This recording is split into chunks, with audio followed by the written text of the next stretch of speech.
Sports Channel's coverage of Chicago White Sox baseball is brought to you in part by your local Chrysler Plymouth dealer, where you get real advantages for the real world. By your local Sherwin-Williams paint stores. The pros know, ask Sherwin-Williams, a participating sponsor of Major League Baseball. By RCA, the people who introduced television now proudly present RCA Home Theater TV. And by Budweiser, fresh, pure, natural, proud to be your Bud.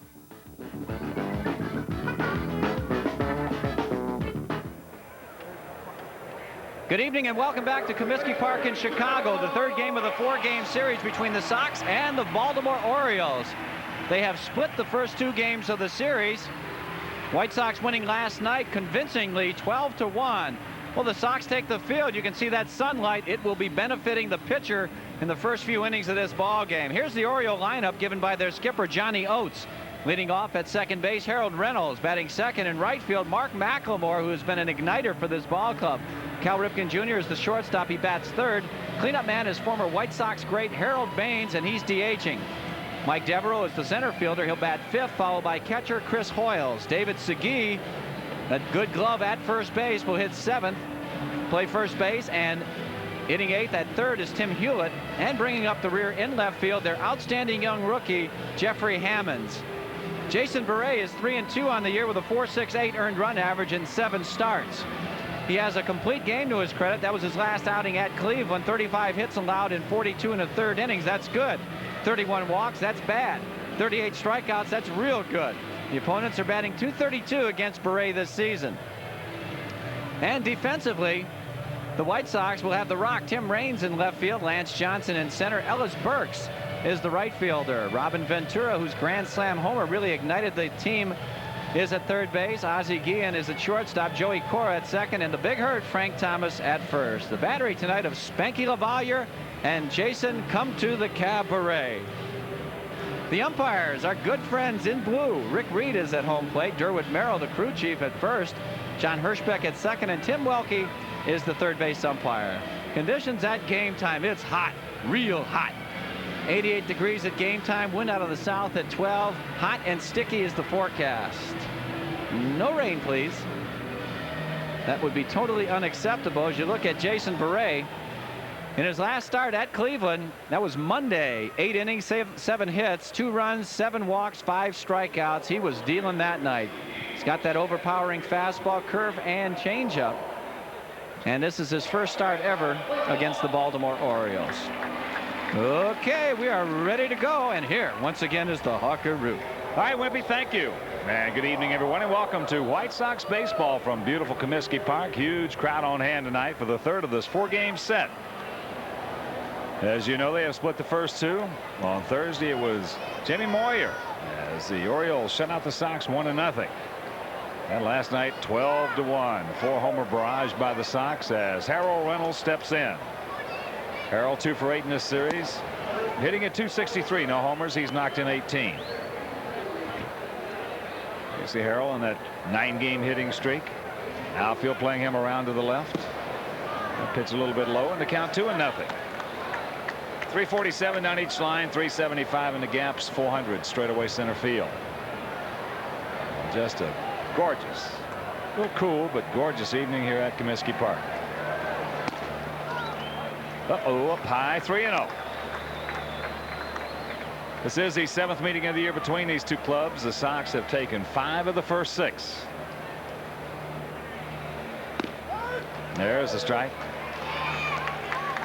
Mark McLemore on deck. Well, the 32-year-old switch hitter, one of 3 switch hitters in this Oriole lineup. As Reynolds draws the leadoff walk.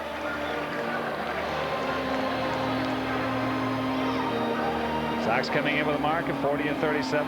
1 game in front of the Royals. And Sweet Lou's Mariners just 2.5 back. See, the Blue Jays will tee it up against Kansas City. And the Red Sox are out at the Kingdome in Seattle. It'll bring up the right fielder, another switch hitter, Mark McLemore. Mark on a personal 11-game high hitting streak. Hitting at .296. A couple of homers.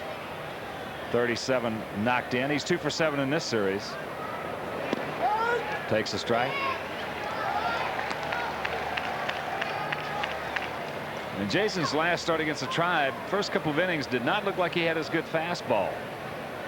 Got to third or fourth, kicked it in gear, and he was really outstanding after that.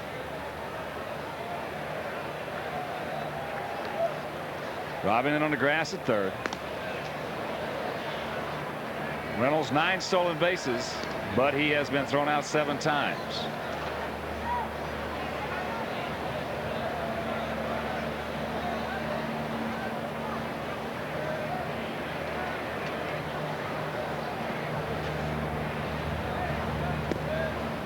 Change up down low as the ball gets away from LaValliere, so Reynolds will go on into second base.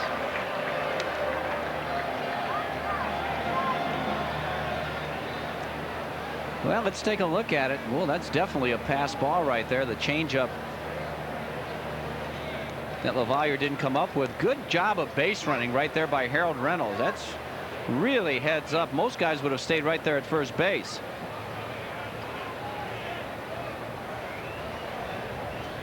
So ball, a strike, nobody out here in the top of the first. If you just joined us, leadoff walk to Harold Reynolds. And the ball gets away from LaValliere, so Reynolds will go on into third.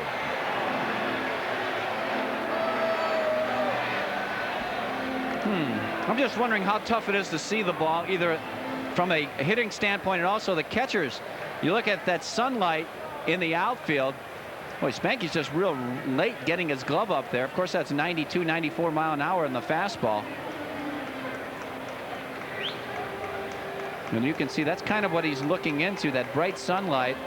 Of course, that light blue background, too, isn't a real big help in the daytime.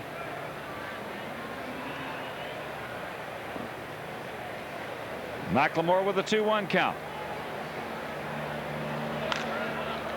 There's a fastball, souvenir left side.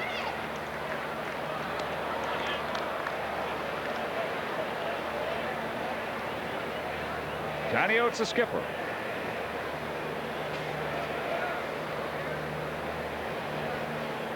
And his counterpart, Gene Lamont. Other action in the American League: Texas at Detroit, Milwaukee at Minnesota, New York at Oakland. We showed you Toronto, Kansas City, and Boston at Seattle. Also, Cleveland takes on the Angels at the Big A in Anaheim. 3 finals in the American League. We'll get to those a little bit later. There's a ground ball right side. Reynolds is going to score as they throw McLemore out. 1 gone, 1-0 Baltimore. Well, good job right there by McLemore, just making contact and not pulling the baseball. That was his only chance not to drive in a run, as he pulled it. The big Frank or went right to Robin Ventura at third. Think up the middle right there. Anywhere you hit it, you get yourself an RBI and you put your team in front 1-0. So the leadoff walk. Crosses home plate as Cal Ripken steps in. Ripken hitting at .223, 9 homers. Knocked in 39, takes a curveball strike. Ripken 0 for 7 in this series.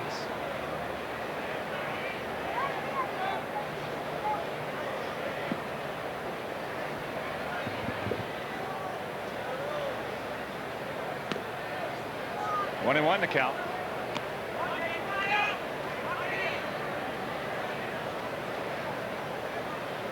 This is consecutive game number 1,815 for the 32-year-old veteran. You're really tardy on that fastball. Yeah. Almost looked like he had a lead weight on the end of that bat. Well, like you said yesterday, Hawk, I agree completely. He's pushing the bat through the strike zone. He's got that front shoulder down. His hands are coming forward, so it's tough to get any kind of hand action with it when you're just dragging it behind you. You got to push the bat. So Ripken now 315 games short of Lou Gehrig's all-time record.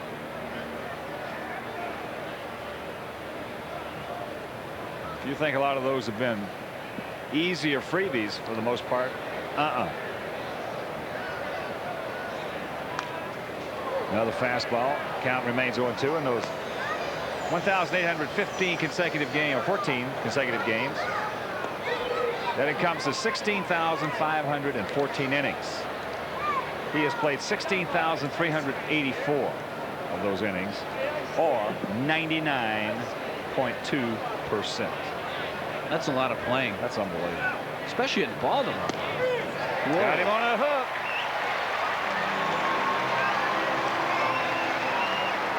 First strikeout for Bray, 2 down.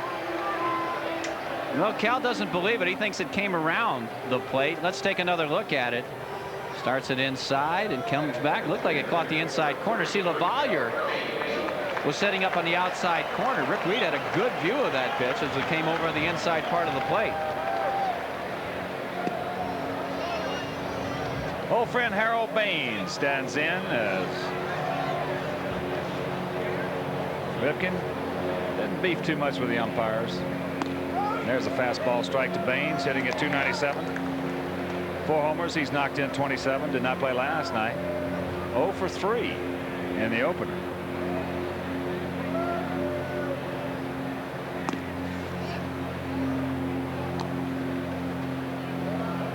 Two and 1 the count.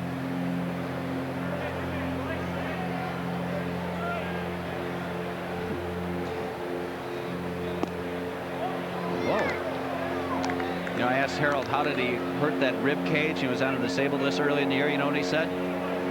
I don't know. That's a long. How do you feel now, Harold? Pretty good. That's a long. There's a fastball strike. Harold thought it was a little high. That's a pretty responsive answer coming from Harold. Yeah. Yeah. More than one word.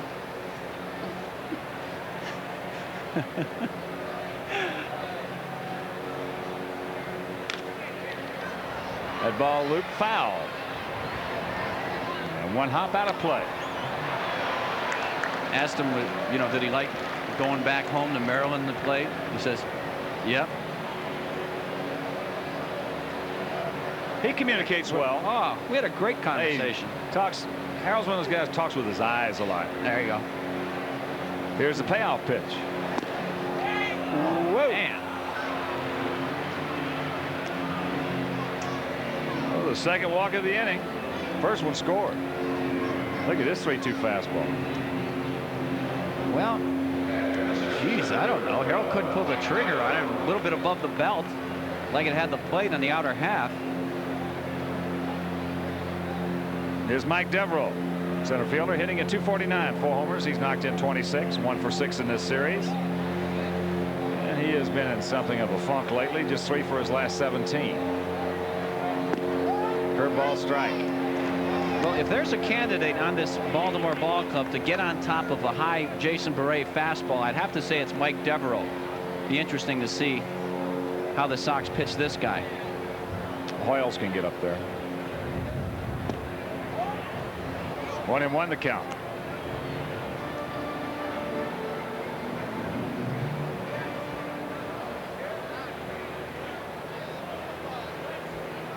Outfield shaded just a bit to the right. Yes, and the count 1-2.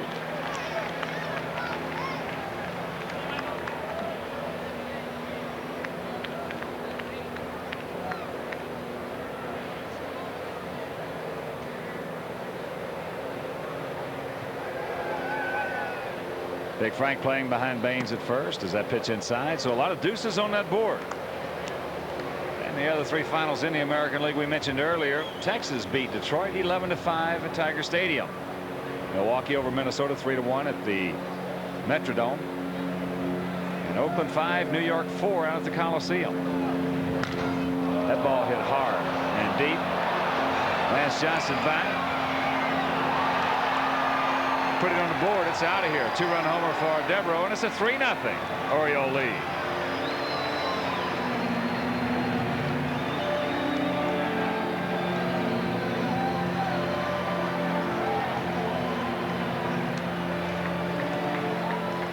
That's a 5th homer, 28 RBIs now for Mike Devereaux, and it was a fastball up. Let's see how far up it was. Well, it was belt high and out over the plate. He really got extended hands out. Made the contact out in front of home plate, and he creamed this one. Lance Johnson ran out of room quickly. And Baltimore builds up a 3-0 lead here. That's their first hit. Here's Chris Hoyles. 28-year-old catcher 1 for 6 in this series, hitting at .289 with 14 homers, and he's knocked in 34. He's been hot in the last 12 games, hitting at .442. Curveball inside, and the count 2-0. Activity for the Sox down in their pen is the right-hander Kirk McCaskill.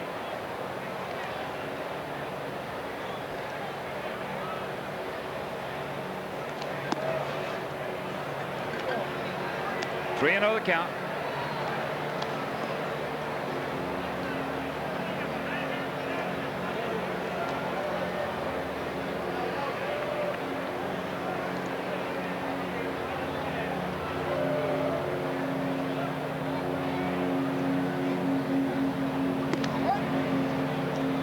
Jason gets that one over in the count 3-1. So 3 runs on 1 hit for the Orioles here in the top of the first inning.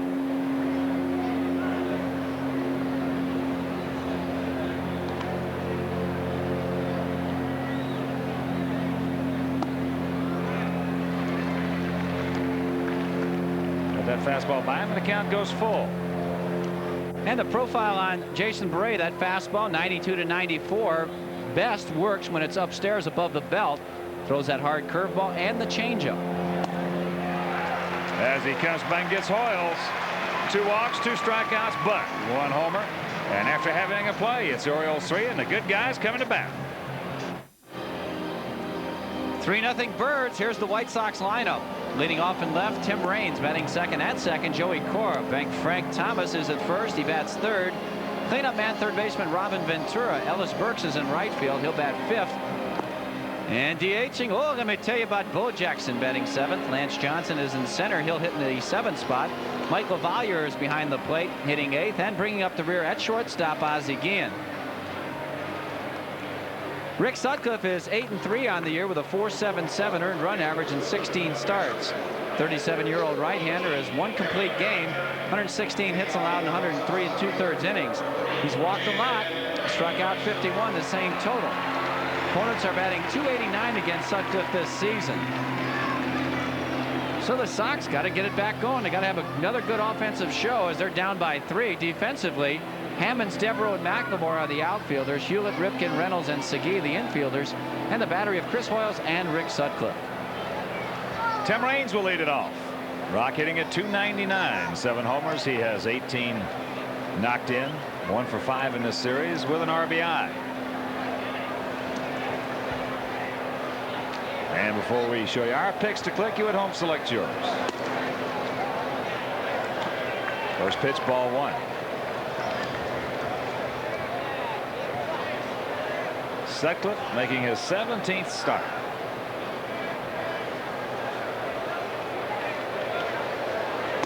It's up high in the count 2-0. In those 17 starts, he has completed 1 game. And opponents, as Wimpy told you, hitting .289 against him.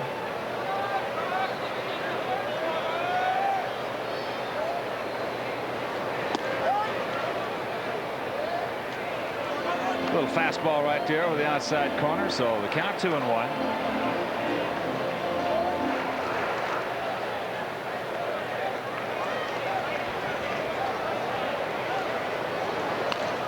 There's a bunt.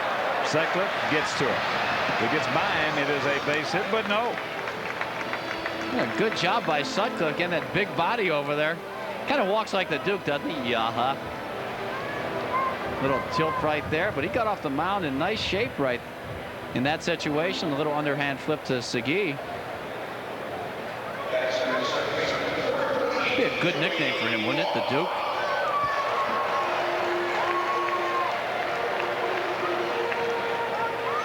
No, not really.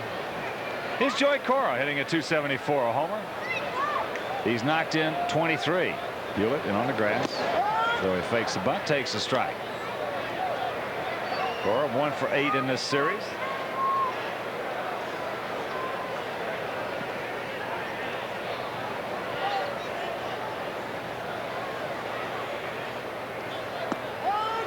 Breaking ball, and very quickly the count 0-2.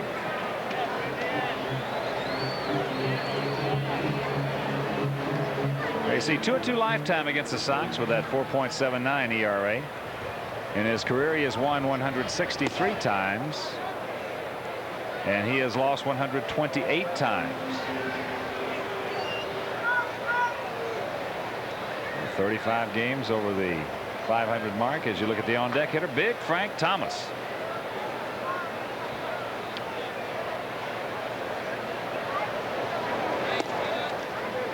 Two balls, two strikes. Sutcliffe will move it in and out, up and down, change speeds.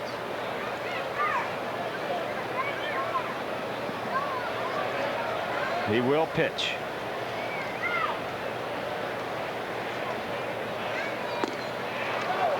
Joey's gone. 2 out. Well, he just challenges them with the fastball right here. Pretty much right there. Looked like outer half. Joey couldn't catch up with it. So very deceptive. Rick Sutcliffe fastball right there nails down his first strikeout. There are the numbers on Big Frank. 0 for 5 so far.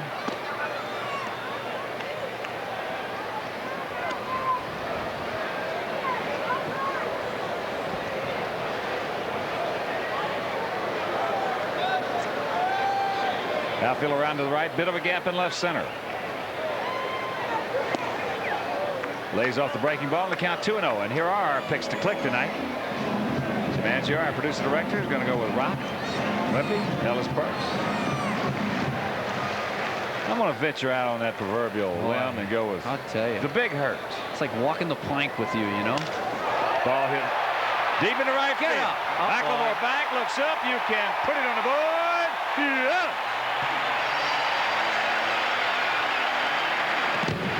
The Big Hurt. Frank Thomas, his 17th homer and his 61st RBI.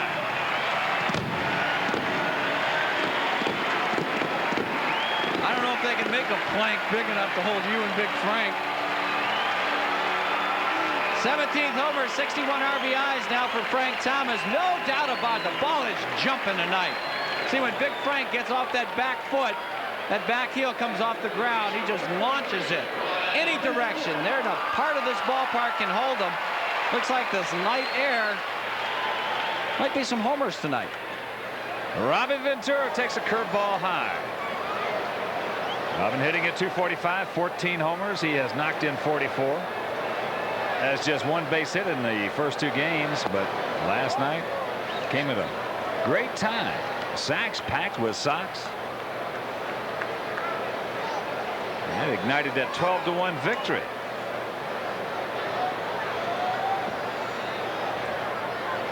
That was Robin's 3rd career grand slam.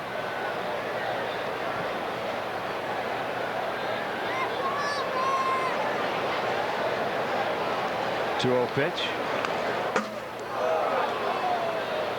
And we'll take another look at, poof, here it is, last night, right-hander Mike Mussina, fastball, inside corner, and you can put it on the board. It was right where Mussina wanted that pitch, too, but Robin stepped it up a notch, dialed it up, got the head of the bat out. He hadn't been doing that. Yeah. To keep that fair, that was amazing. That might have been slightly off the plate and in and up, I mean. There's a change down low in the count, 3-1 with Ellis Burks on deck. One thing about Sutcliffe, you very seldom in the same at bat see 2 pitches of the same speed, and that's what has made him a good pitcher recently. Beats that one foul. The full count to Robin. I remember seeing a lot of Rick's starts when he was with the Cubs that Cy Young year. He had great stuff every time he went to the mound that time. That one particular year with the Cubs, and he deserved that Cy Young award.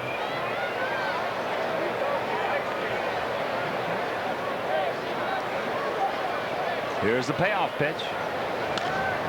Fastball, souvenir left side. Mezzanine section. That was the 15th home run that Sutcliffe has thrown this year. Gardner, Kansas City. Mike Moore, Cal Eldred. Boy, I didn't expect Eldred to be in that group. Boy, ever since the White Sox worked him over here at Comiskey Park, he really hadn't been the same, has he? there have been a lot of awful good pitchers throwing an awful lot of home runs. Robin Roberts. Denny McClain. That ball going foul. Catfish Hunter. But most of them were solo shots. Exactly. They didn't give up those 2- and 3-run jobbers. Well, they kept the balks down to the minimum. And a lot of those home runs came after they had themselves a 4-, 5-, 6-run lead. Just throwing strikes.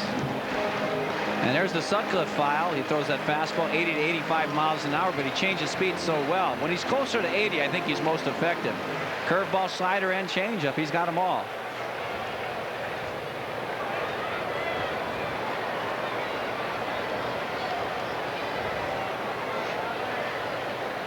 Once again, the payoff pitch. That's ball 4. Pitching coach Dick Bosman.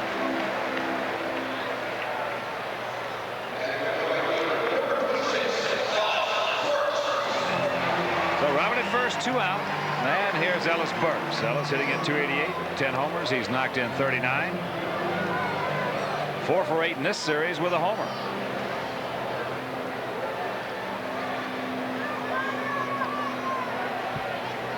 Outfield for the most part straight up. There's a breaking ball strike. And all of us here at Sports Channel would like to take a moment to welcome our affiliate, Westmark Cable, and all our viewers in Waterloo, Iowa. Waterloo, yes. It's where you They got my money in Waterloo. A whole bunch of them. That's where you met your Waterloo, wasn't it? Is this another one of those thinking man comic lines? Yeah, think about it. You, Napoleon. 0-1 the count.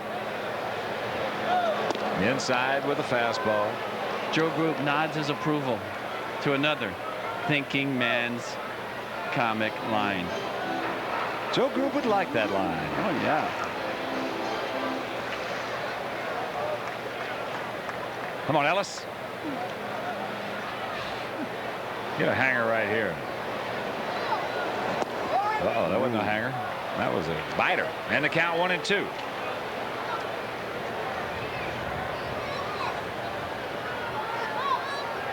"37-year-old veteran.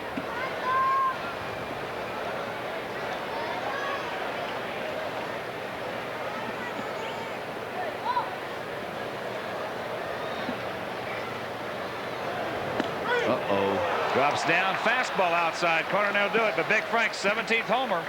And after 1, Orioles lead it 3-1.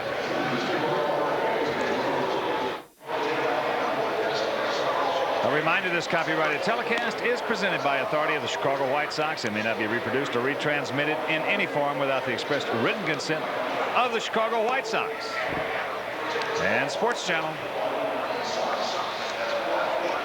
Nice job, Paul. You're getting closer. David Segui will lead it off. It'll be the lower third of the Oriole order. Segui, Hewlett, and Hammonds.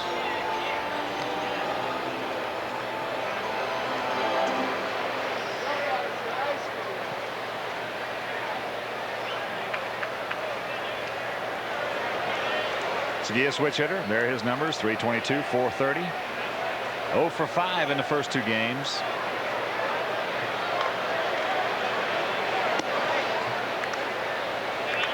Checks it up on a fastball. The count 1-0.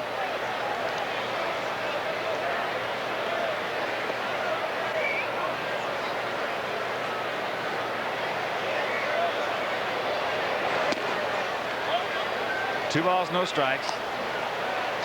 You know, David looks a lot better in his uniform now since he got rid of those big, ugly black high tops. Hitting a lot better, too. Look. See? 3-0 the count. Ban him. Jason's going to have to start mixing in some strikes. Boy. Worst part about it, he'll get to the point where he gets 2-0-3-1. He'll just throw some get-me-over fastballs over, and they'll hurt him. Yeah. It pretty much looked like that when the pitch that he threw to Devereaux.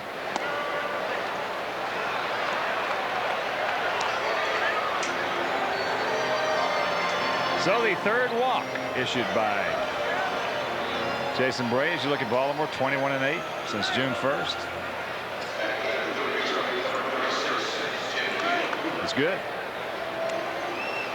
St. Louis, San Francisco, and Toronto, the other hot teams since June started. Boy, Jason, with those 3 walks, looks like he's going to throw an awful lot of pitches tonight.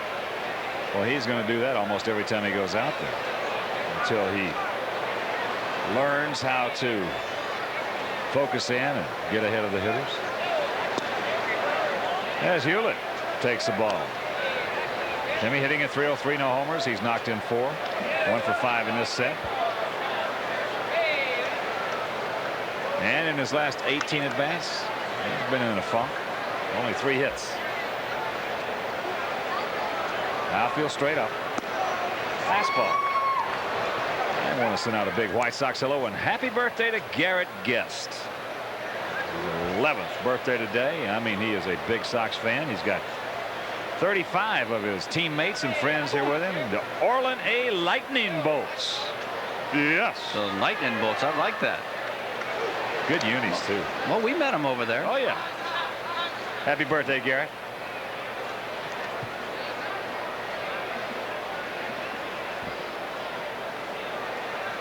A couple of proud parents there, too. Vinny and Therese.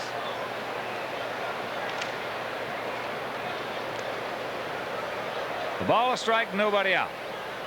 Short lead by Segui. He does not have good speed. Oh, boy. Wow. He never had a chance to get out of the way of that one. No. So a walk and a hits batsman.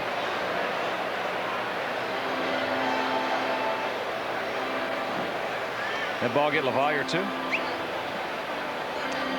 Let's take a look. Yeah. LaValliere right here. Let's see what happens.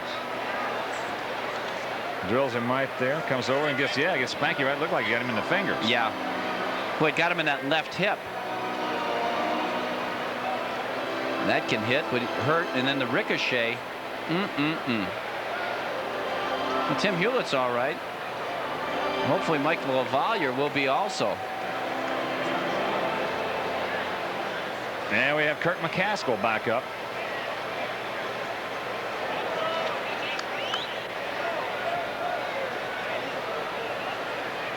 Yeah, that thing just ricocheted right over and Spanky right in the hand.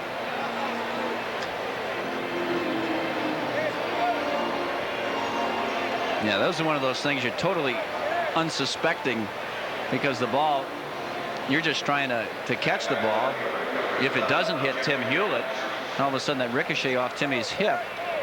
If you look at Rick Rona, the only other catcher on the White Sox roster at this point. And here's Jeffrey Hammonds. Everybody says they're okay. So Segui at second. Hewlett at first. Corners in close, looking for the bunt. Hammond's just 22 years old. 2 for 6 in this series, hitting at .379 since being called up. He's their #1 draft choice out of Stanford, the Cardinal.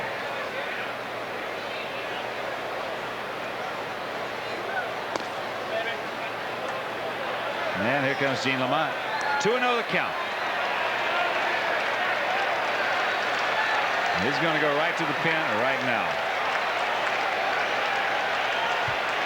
So a tough outing for young Jason Bray. Gave up 1 hit in the first inning as the Orioles scored 3 times. And he has the first 2 men on here in a second. Breaking the action, and we'll be back to give you the numbers on Kirk McCaskill right after this. Good. 3-1 Orioles here in the top of the second inning. And Gene Lamont has gone to his bullpen. Kirk McCaskill will be making his first appearance since coming off the disabled list. In 12 games, he's 2-7 with a .593 earned run average. Kirk's given up a lot of hits, 84 and 60 2/3. 19 walks, 30 strikeouts. And he's going to have a chance here to impress the White Sox brass as he comes in with runners at first and second. Nobody out. Here in the second inning, Jason Bray very wild. He walked 3, hit a batter, gave up 1 hit. That was a 2-run homer to Mike Devereaux in the top of the first inning. So Kirk McCaskill coming on, making just the 4th relief appearance of his career. Last time he made a relief appearance, July 11th, 1987. He's got a 2-0 count on Jeffrey Hammonds, with Segui at second and Hewlett at first.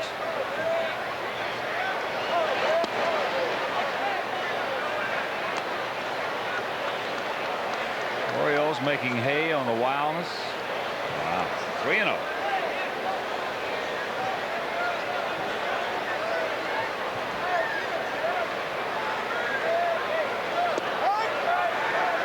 Yes, a strike there.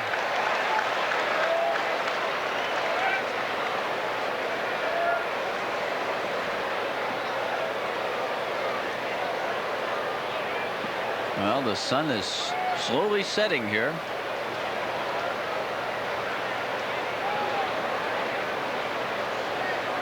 Three-one. That's gone. Way back. Wow.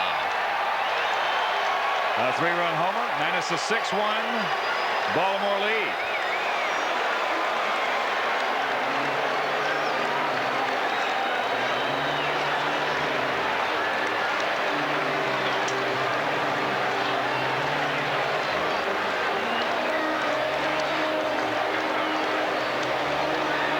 Jeffrey Hammonds, his second homer, 8 RBIs now. This guy looks like he's here to stay. Of course, he's ahead in the count. He just drops ahead of the bat on this low fastball. Boy, he goes down and gets it. He was short and quick right there. Maybe the only thing that he can't handle right now is a fastball upstairs. He got up, dropped the head right there. Harold Reynolds, the leadoff hitter, takes a curveball inside. So the Orioles 6 runs on 2 hits. I think that's the most runs I've seen on that few hits since the Andy Hawkins no-hitter. As Big Frank will take it himself, and then there's one gone. One thing about it, though, we're just getting them right where we want them, getting them in good shape, give them a little, a little cushion, false feeling of security there. Really? What do you think, Andy? That's right. Getting them, no big deal. A lot of baseball left. A lot of baseball. We're going to be here a while tonight. And the ball is jumping. Big time. Here's Mark McLemore. Curveball misses. Well, everybody that's walked or been hit by a pitch has scored in this ball game. Yeah.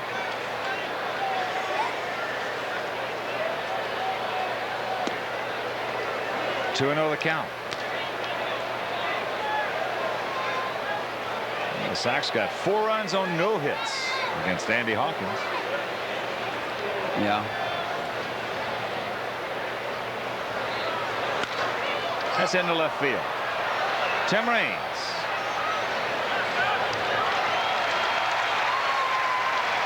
Two gone. Well, I guess we'll have between the lines. Sox go hard. So those T-shirts that Ellis Burks gave out before the game, go hard or go home. Orioles, they're getting that offense on track, that's for sure. And the Sox against Rick Sutcliffe, well, he doesn't throw that hard anymore. You got to think about hitting the ball up the middle and the opposite field. You'll still pull him. Big Frank Thomas did it. Opposite field home run last inning. So here's Ripken. Struck out. Takes the ball.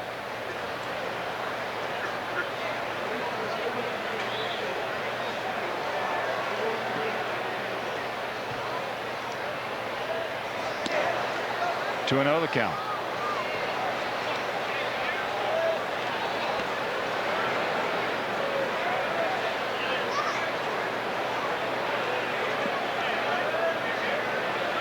On deck hitter Harold Baines.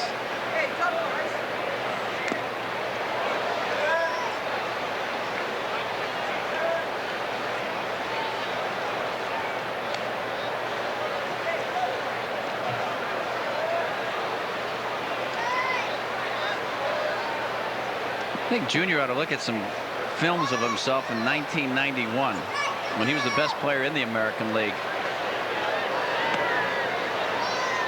And when you drop that front shoulder down pointed straight down. Those hands have got to come forward. It's a tough time developing any kind of bat speed. You can pitch him inside, throw him breaking stuff. Fastball outside corner. So full count.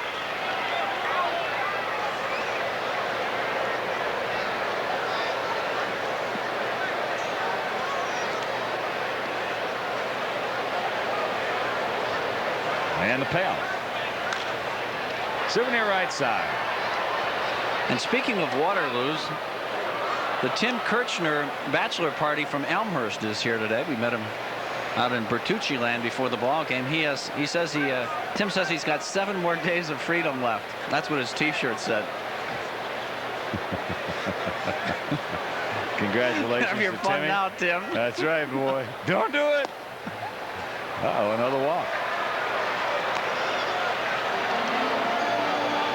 So Ripken aboard, and here comes Baines. Harold drew a walk and scored last inning.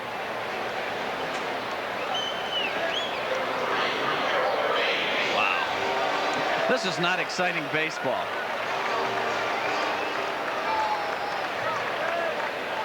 Wimpy, you got to hang with them, my man. You got to, hang with them. Last night we won 12-1. It was exciting. Yeah, you were having a lot of fun. Had a ball. Laughing. Well, my jokes were funny. No, but you were having a lot of fun. We got 8 more pops out of it. There's a lot of runs going to be scored in this game. I just hope that they don't get proportionally as many as I don't we want do. them to get a 2-point conversion here is what I'm saying.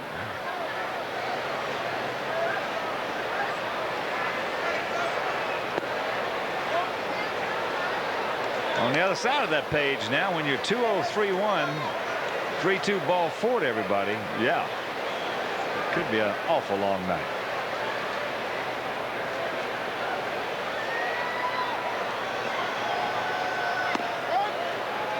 There's a strike. 2-1 to count.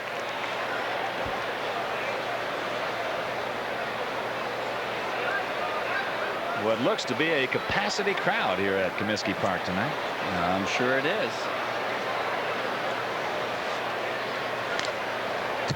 Harold fouls it back, and the count evens at 2. 2 balls, 2 strikes, 2 out.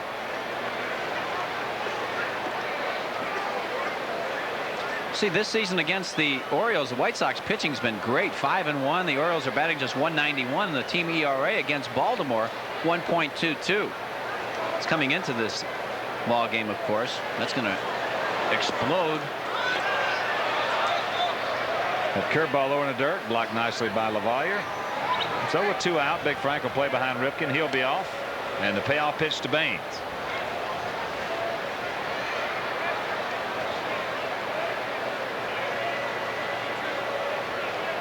There you see the Baines shift the Sox employ. Now the outfield is going around the other way. And they're shading him to the left.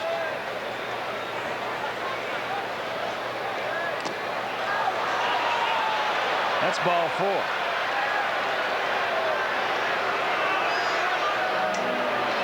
So the 5th walk issued by Sox pitching here in an inning and 2/3.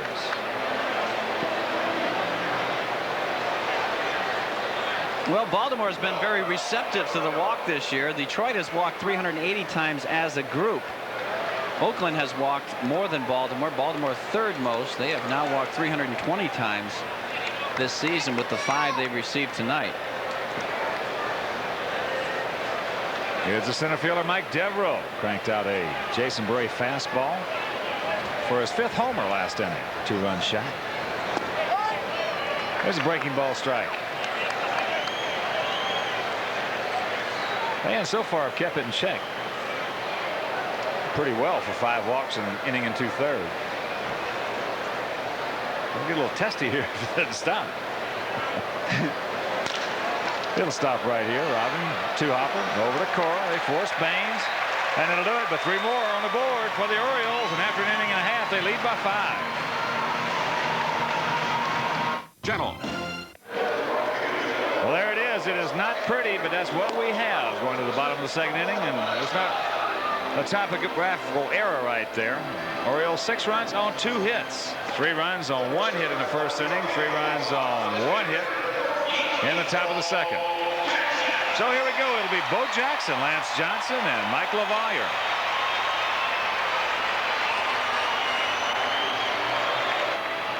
Bo, 2 for 4 last night with a homer.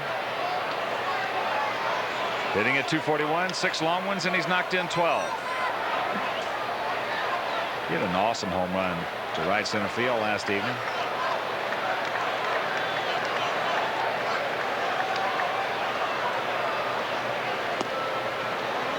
Breaking ball upstairs. Now field shading him to the right.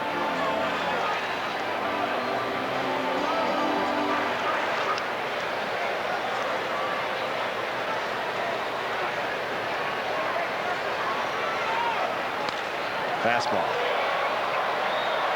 And we mentioned the 3 finals. Texas beat Detroit 11-5 at Tiger Stadium. Short of the winner, Knudsen, the loser. Dean Palmer, homer, number 18. Julio Franco, number 7. Chad Kreuter, number 6. And Wimpy's buddy Cecil, Friends, number 22 for fielder. Ooh. Breaking ball high on the count, 2-1. 3-1, Milwaukee over the Twinkies. Ricky Bonas, the winner. Kevin Tapani, the loser. Henry, his 15th save.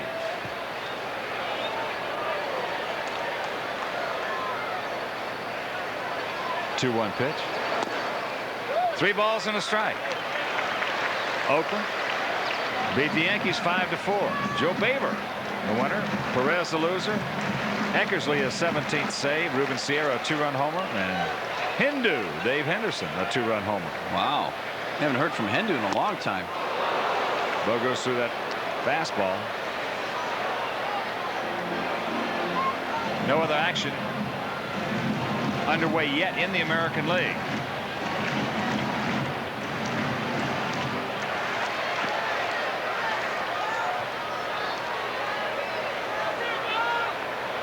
Here's a payoff pitch. Over in the National League, rain delay at Cincinnati. Pirates and the Reds. Cincinnati leading that game 2-0.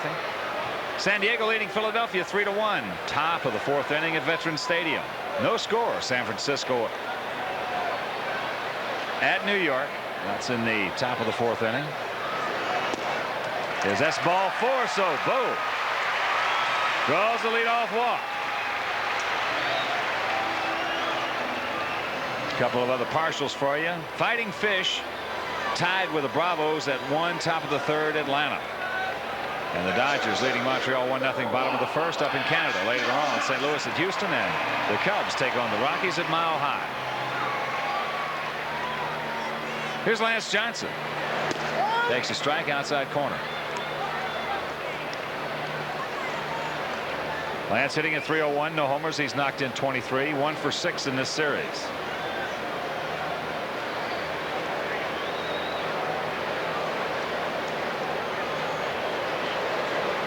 Tried to backdoor him with a hook, missed, and the count evens at 1.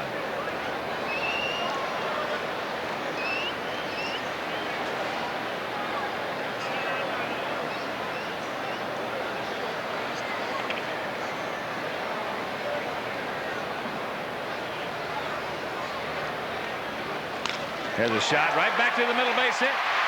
So Jackson will hold at second as Devereaux gets to it, and here come the good guys. Da-da-da-da-da-da. Well, the hit total's even right now. And with nobody out, the Sox have a chance to do some damage. Lance Johnson got on top of this high fastball. Sutcliffe went right through his legs. Rick Sutcliffe was almost a soprano. But no.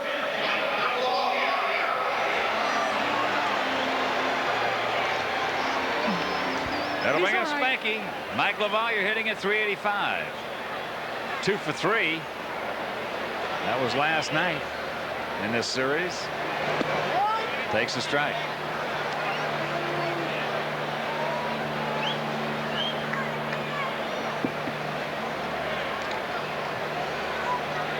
Outfield swung around to the left.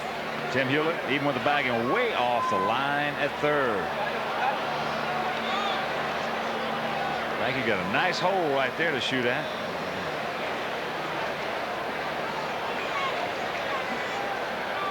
Spanky's done some damage against Sutcliffe.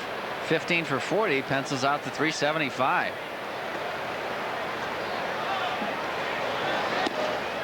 Breaking ball inside and count 1-1. Well, the White Sox Gloria Jean's Gourmet Coffees and WLIT present the second Women in Baseball Clinic. Clinic is Saturday, July 24th from 11 a.m. to 2:30 p.m. Tickets are $20. Call 312-451-5354 for reservations. Thank you out in front. Hooks that one foul, so the count 1-2. And got a couple of guys here who are just kicking off their retirements. Frank and Ned, between them, they have over 100 years of service to the great city of Chicago.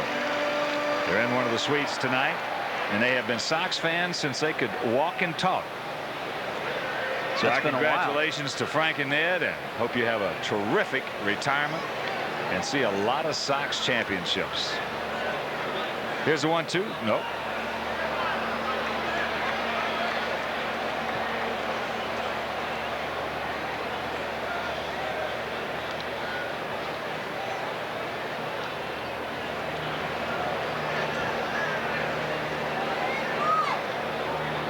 Jackson at second, Johnson at first. Checks it up, takes the ball, and the count 2-2 with Ozzie on deck.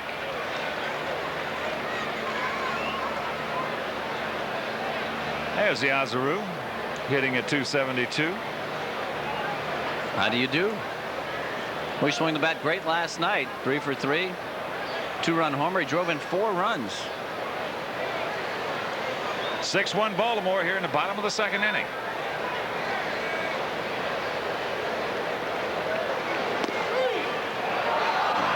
Boy, he just painted the outside corner, says Rick Reed.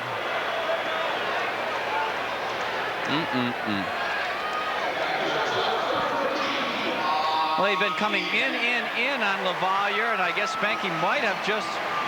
Oh man. Oh man. Look way outside from here. Whoa. So Sutcliffe catches a break. And here's Ozzie. Oh man. And you can bet your bottom dollar that he will stay out there as long as he continues to get that call. Rick Sutcliffe. That's popped up into left field. Jeffrey Hammonds. And there's 2 gone.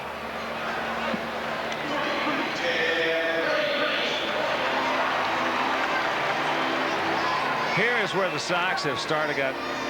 They must do it, Wimpy. They've got to start stepping up. I know it's easier. We both know because we were both hitters. It's easier said than done. But the Sox have done this so often in so many innings in games they were trailing and or ahead. Get the first 2 guys on and nothing.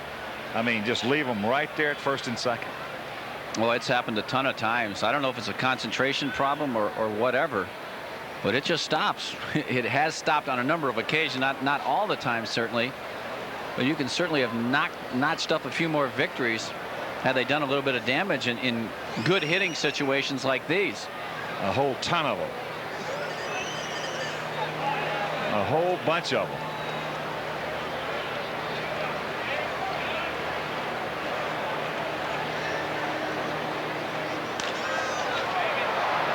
Pitch fouled out of play left side, so the count 1-1 to Raines.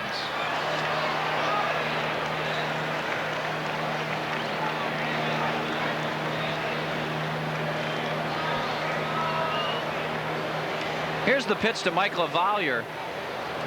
It's a fastball. You can see where Hoyles is setting up now. He's right on the outside corner. Of course, Hoyles framed that pitch, and it appeared to be a couple inches outside. Well, Spanky did the right thing, especially being a catcher. Catchers have to take sometimes an unfair share of responsibility and a burden when they're hitting, when a bad pitch is called like that, because they got to go back behind the plate and try to get some pitches for their pitcher. Right. He just grabbed some bench. That's all he could do. Reed wasn't going to change it.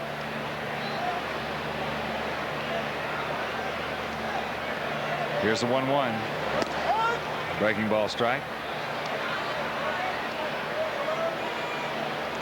And as you well know, Wimpy, when you got 40,000 people in the house, the guy calls you out on a pitch that way, that's out the far outside. You want to argue with him. You want to jump in his face. That's right. for sure. And it's tough to do what LaValliere did. He just went right back. Never said a word. Here's the 1-2. Get out of here. High and deep to the right center field. You can put it on the board. Yeah. A 3-run homer for Tim Raines. And it's a 6-4 ball game. Getting them right where we want them, Wimpy. Oh, my. There you see him being congratulated by his teammates. Tim Raines now with 8 homers, 21 driven in. It looked like Sutcliffe dropped down from the third base side with his arm and tried to come inside. You see the little bit of emotion. A sign arm delivering. The ball came right back over the inner part of the plate. Timmy just pounds it out of here. Got the ball out front. Weight shift was perfect. Goodbye.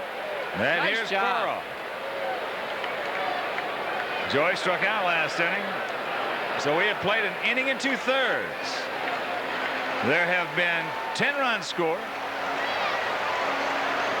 There have been 5 hits, and 4 of them have left the yard.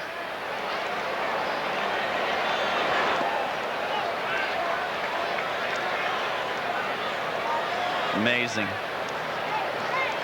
Well, as we talked about, Lance Johnson said when those flags are blowing from right to left, that means the ball is going to be jumping to right and vice versa. Corners in close. Change up off the plate. So the Sox out hitting the Orioles 3-2 and trailing in the score 6-4.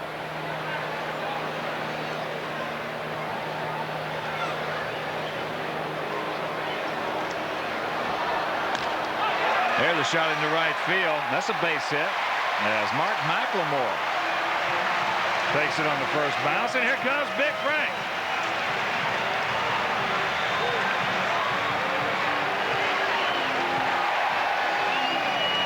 Mark Williamson warming up for the Orioles in their bullpen. And Dick Bosman is on his way out to the mound right now to have a chat with Rick Sutcliffe. So, Wimpy, that's a 9-inning game. Quit getting them. We were just massaging them a little bit there, the first 2 innings. yeah. Well,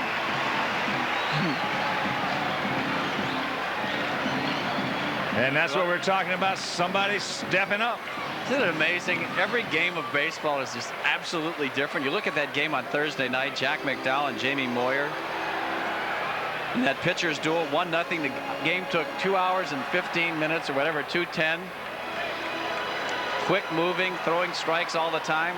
And tonight, just a complete opposite. Everybody working behind in the count, pitching behind the hitters, and bang, a couple walks and a homer.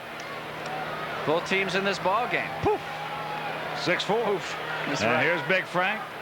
Cranked out his 17th last inning. Breaking ball high. No, Rick's really struggling. He's only thrown a couple good curveballs, leaving everything else upstairs.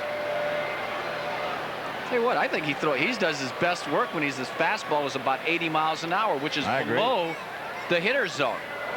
Yeah, when you said that when you were going over his pitching profile, I thought that was an excellent point, because indeed he can be tougher, because that way he also can reach back and get another 4 or 5 inches when he has to in certain situations. But when he's throwing around 80, he's spotting it well, he can be really tough on you. Yeah. When he gets up to 85, he's that's right the hitter speed, though. That's hitting zone right there. About 84 to 88. Ripken on the second bounce. Over to Reynolds, but 3-run homer by Tim Raines, and after 2, this is a different looking ball game. 6-4 Baltimore. Our next televised game on SportsChannel will be tomorrow afternoon at 1:30. The pitching matchup will feature Big Ben McDonald, 4-7 on the year, against Rod Bolton, who has yet to win in a White Sox uniform. Rod, the rookie, and that will follow the Upper Deck Hall of Fame game, whatever we call it.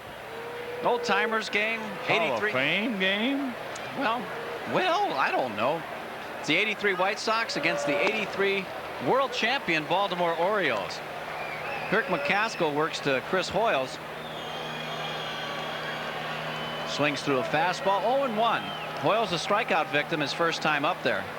Hitting at .288. He's a fine offensive catcher. Curveball, yes, inside corner. So quickly, Hoyles down in the count, 0-2. White Sox playing Chris to pull in the outfield, although they're leaving a gap in right center between Lance Johnson and Ellis Burks.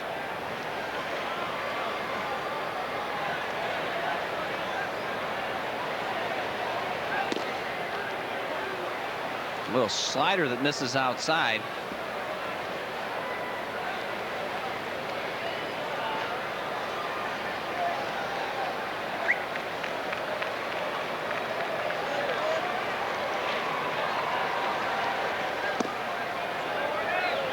Down low, 2-2.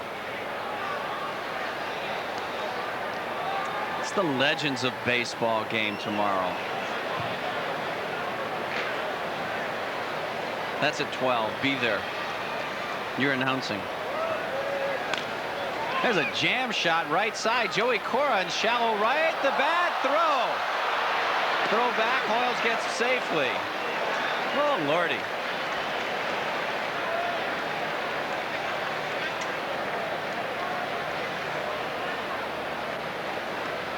Well, Joey Cora's made this play about 100 times. He really rushes his throw because Hoyles does not run well, and Frank Thomas just not tall enough for this one as he just throws it away. Mike LaValliere backing up, fortunately, and holds Hoyles to first base. That'll be an error on Joey Cora. So the leadoff man on once again. Third consecutive inning that's happened for Baltimore, and David Segui will hit. Breaking ball down low. David hitting at .322 as he stands in there. On the road, a .333 hitter with 3 homers, 12 driven in. That's in 93 at bats, so he has really gotten an opportunity to play. Glenn Davis was sent down to the minor leagues because he wasn't doing well at all. And he's on the disabled list right now. Davis is. He's late on the fastball.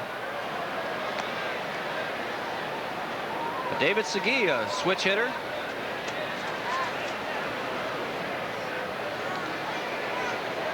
And he's dangerous up there, and he can really throw some leather at you. Segui, an excellent fielding first baseman.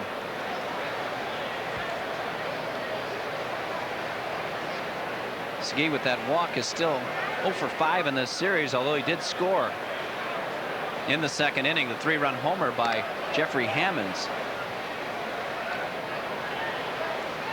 Baltimore put 3 on the board in the first inning. Mark McLemore had an RBI ground out. Devereaux had a 2-run homer in that inning, and in the second inning, Jeffrey Hammonds, that big 3-run homer. Jason Beret went to an early shower. There's a shot foul down the first baseline. It's time for our trivia trove for tonight. Duke Koppel features this question. Brooks Robinson won 16 consecutive Gold Gloves at third base from 1960 to 1975. What third baseman ended his streak? I'm going to go out on a limb and say Doogie DeCinces. Maybe not. I don't know. Who was the third baseman in the big leagues in 1975? American League. There's a shot into right field. Ellis Burks can't get there. So single by Segui. Runners at first and second for Baltimore in the never-ending game.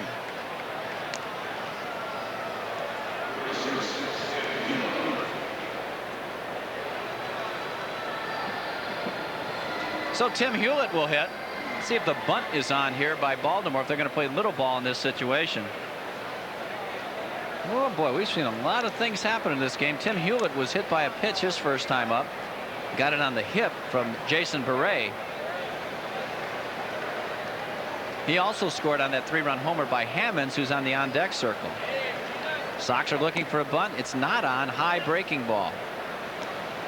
Hewlett hitting at .303 as he stands in. Hawk mentioned earlier, just 3 for his last 18. Leo Gomez really slumping. So Timmy's got a shot at playing every day at third. Gomez 0 for 24. 2-0.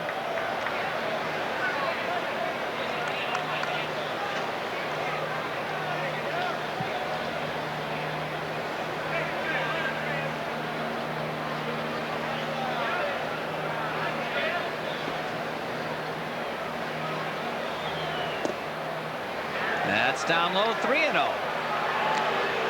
So the plot really getting thick here.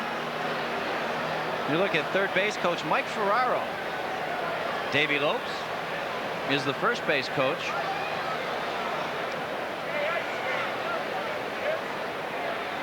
And Hewlett with the 3-0 pitch coming up. Steve Recca right there down the middle.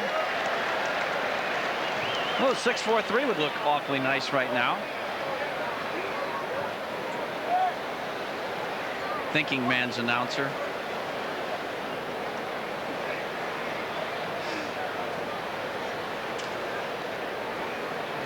Hoyles and Segui are the two base runners. Not a whole lot of speed out there. Fastball, he fouls it back. So with 3-2, nobody out. Timmy Hewlett handles the bat pretty well. Let's see if they're in motion. Personally, I would put them in motion. Joe Group concurs with that. A couple of gutsy guys we are. So McCaskill working very slowly. 3-2. They're not going. Ground ball to shortstop. There's the 6. There's the 4. Gotcha! 6-4-3 on the double play. Orioles were not in motion. They would have had a second and third with 1 out situation if they were.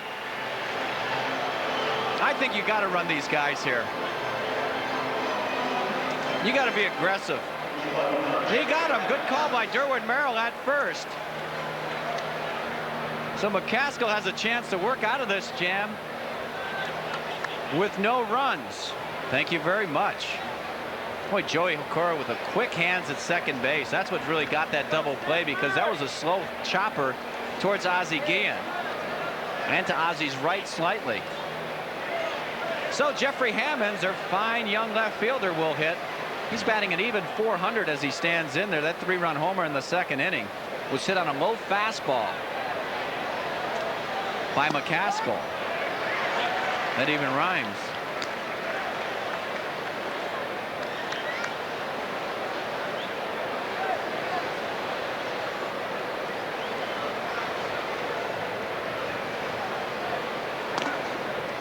Ooh, slider right there. Belt high right down the middle.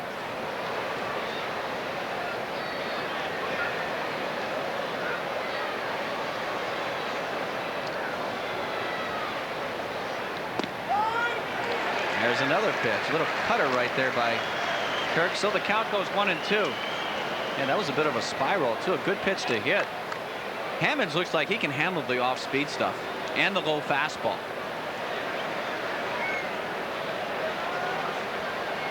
So what else do you need to hit to be a good hitter in the American League now? Coming in there, he jams him on the fastball inside. Ellis Burks has the ball, and that will do it. So good job by McCaskill to pitch out of a jam after 2.5. Baltimore 6, Sox 4. Hey, we're already in the bottom of the third inning here at Comiskey Park in Chicago. 6-4 Baltimore. The White Sox have out-hit the O's 4-3, but Baltimore has made just a little bit better use of the long ball in this game. Mike Devereaux's 2-run homer, and Jeffrey Hammonds has a 3-run shot in this game. White Sox do have a 3-run shot from Tim Raines and a solo job by Big Frank Thomas. Robin Ventura is going to lead things off here in the bottom of the third inning. Jim Blaney will join us at the end of this frame, if it ever ends, for scores and highlights in the major league. There's a breaking ball. Strike 1 to Robin. Ventura walked his first time up. 1993 against Baltimore. He's hitting .333 with a couple homers and 6 driven in. Of course, the grand slam last night, the big blow. 2-0. What new? Nope. 1-1. So used to having 2-0 counts tonight. I lost my head there. Ventura in his career against Baltimore just hitting .244. 6 homers, 25 RBI. And the White Sox, after tomorrow afternoon's game, will travel to Skydome for 3, and in 4 games to Camden Yards in Baltimore. So that's going to be a very important road trip for the good guys in black. Ground ball foul right side. So the count goes 1-2 on Robin Ventura. Well, you look at the Blue Jays, they're playing great baseball. In Baltimore, well, they've been right at the top of the list as far as records are concerned from June 1st. So what are you saying? I'm saying it's going to be a big road trip. Hope some good things happen. Change up, that's high. Here's the AL East look. Baltimore 5.5 games back. They're 5 games over 500. Toronto 2 games ahead of New York, 3.5 over Detroit. Of course, the Tigers have already lost to Texas this afternoon at Tigers Stadium, so their woes continue. Breaking ball pulled. David Segui, he's very good over there. Takes it himself, and there's 1 down. Wimpy? Steve Dahl could have made that play. Yeah. You think so? Yeah. He would have surrounded it, I know that. He's got to be sitting up there in his usual seat, isn't he? I don't see him. Usually right there in the 328. Just there he is. Oh, he just got a new moo-moo on, that's all. Yeah. He's dressed for the luau. Steve Dahl from the Loop. Boy, those great. Steve and Gary, Kevin Matthews, and those guys, they are something.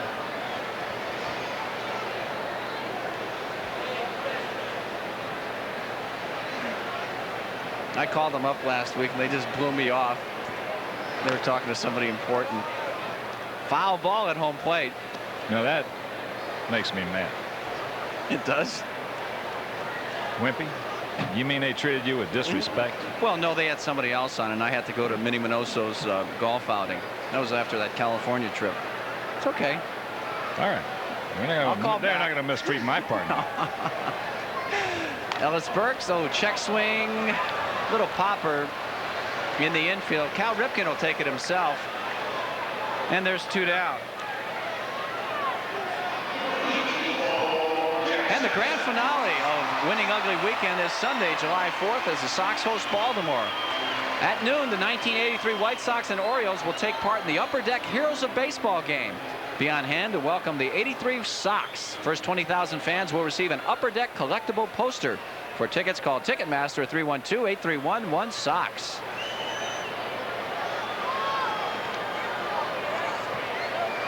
Bull Jackson.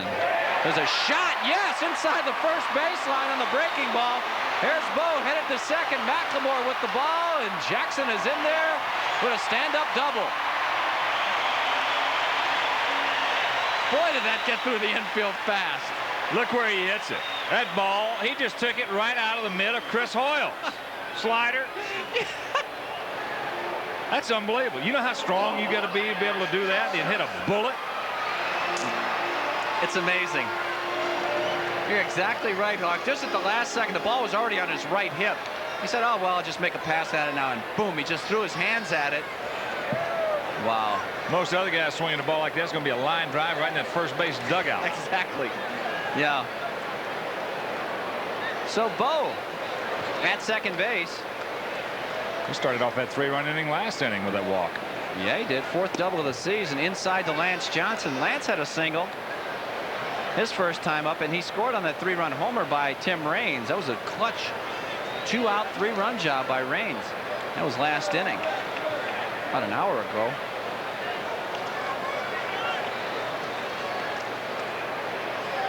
So Lance with a man in scoring position. Good curveball there by Sutcliffe. Lance Johnson couldn't pull the trigger.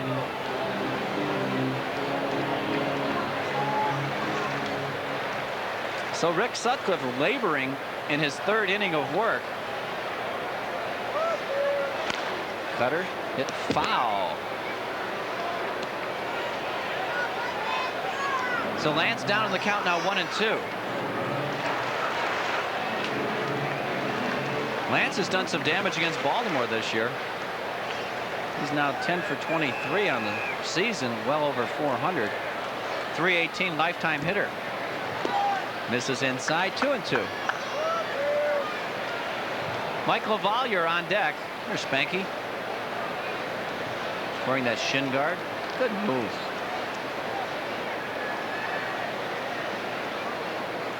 You weren't the first guy to wear a shin guard too, were you? No. Never wore one. Did you? You said, I bet you had some bruised shins though. Oh yeah. What's wrong? My shins. I never hit any on my shins. I never took any of those shin burgers. Really? There's some arfs. Off the puppies? Yeah. I can hit them from. I've hit a ball off my right thigh once. You know, Figure somebody that else one was out. telling me that the other day that they did that. That's unimaginable for me to understand how a guy could hit a ball off his right thigh, off his left thigh rather. You didn't see my swing very often, then, did you? 3-2. He walked him.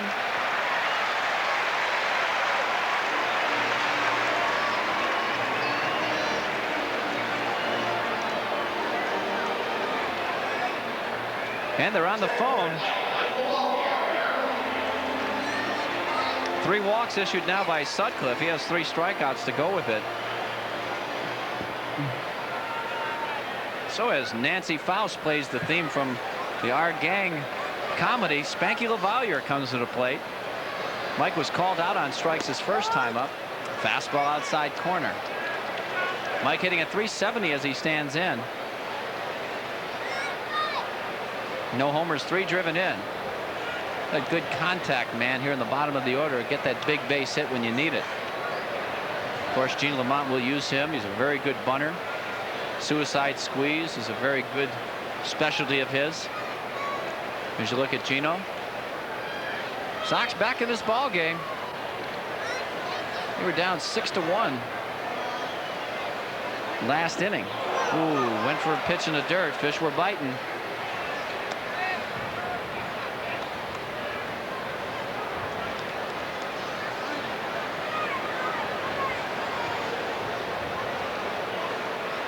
Toronto and Kansas City underway at Royal Stadium. Scoreless in the second. In a game of interest for White Sox fans. Coming inside, fastball. Yes, he got the inside corner this time. Big plate for LaValliere. Sutcliffe punches his 4th man, and after 3, 6-4 Baltimore. Time now for a look around the major leagues on our Sherwin-Williams scoreboard. First of all, in the American League, the Texas Rangers trail the White Sox now by 3.5 in the West. In Kansas City and Toronto, good pitching matchup in that one. Morris against Cone. Over to the National League, the Cubs will be at Colorado. Ryan Sandberg needs 1 hit to get 2,000. Sammy Sosa has hit safely in 9 consecutive at-bats. In San Diego and Philadelphia playing their 3rd game of the day. They finished a doubleheader last night at 4:40 local time. Now back to Hawk and Tom. All right, Jim Blaney, thank you. And there is the tail of the tape in the top of the 4th. 6 runs, just 3 hits. No errors for the Orioles. 4 runs, 5 hits, and 1 error for the Sox. He joined us late, 4 home runs in the ball game. Mike Devereaux, a 2-run shot in the first, and Jeffrey Hammond's a 3-run shot in the second for the Birds. For the Sox, Big Frank and Tim Raines. And Monday on SportsChannel at 4 p.m., the best of the sports writers on TV. You can join Bill Gleason, Rick Tallender, Bill Jouse, and Ben Bentley for their most outrageous discussions at the round table. The best of the sports writers on TV. It'll be Reynolds, McLemore, and Ripken here in the top of the 4th to face Kirk McCaskill in relief of Jason Beret. First ball, curveball, strike. Reynolds has walked, scored, and he's grounded out to Big Frank.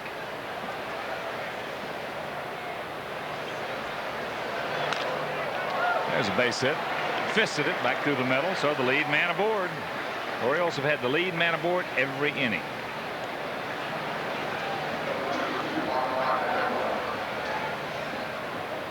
Here's the right fielder, Mark McLemore.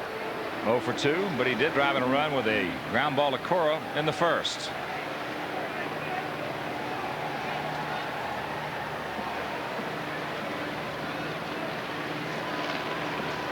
Outfield swings around to the left. Pretty good gap in right center. As we mentioned earlier, Reynolds with 9 stolen bases.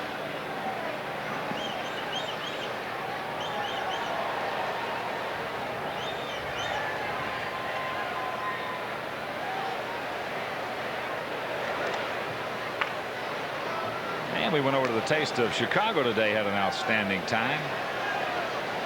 Had some of the Sox players there answering questions and signing autographs and munching up on some of that good food at the Taste of Chicago. Did you take a big bite out of the Taste? No, not really. I just had some good Greek food over there. And I had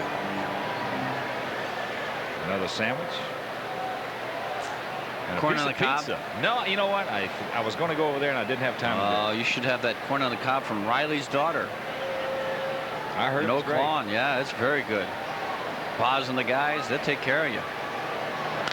There's a hard hit. Cora, look at this play. Ozzie, rock him up. Hello. Sox with 4 double plays last night. They're second this evening. What a terrific play here by Joey Cora. Boy, this is a bullet. It looked like it was going into right field. That could have created a first and third nobody out situation. That's what that defense will do for you. Save you a lot of runs. Fastball inside, and McLemore turns on it. Boy, that's a tough hop for Cora, too. That was an in-between job, a couple feet out in front of him to his left. Well, there's a case right there, Wimpy. If you're the infielder, you got to trust the hop. Yeah. Got to trust the hop. It's do or die. He set his glove a little early right there, trusting the hop. Went right into the pocket and turned it as Cal Ripken takes the strike. What the good infielders will do, too, is have his glove down and bring it up, which is a heck of a lot easier. You always got to have that glove down as he takes that one inside. You got the glove up. Up to go down. No chance. Of course, on this particular infield here, probably the best in all of baseball. You can trust the hop a lot more than you can on certain fields. Well, that's for sure. How about Milwaukee? Trust your lips to get eaten up. A couple of them we've seen. Fenway Park. Oh, Fenway, yeah, bad. California used to rip your lips off right there. Woo. California used to be horrible. It's better now. That's off the end of the bat into short center field. Lance Johnson is there. He'll make the catch and it'll retire the side. Nothing across after 3.5 from Comiskey Park. Orioles by 2.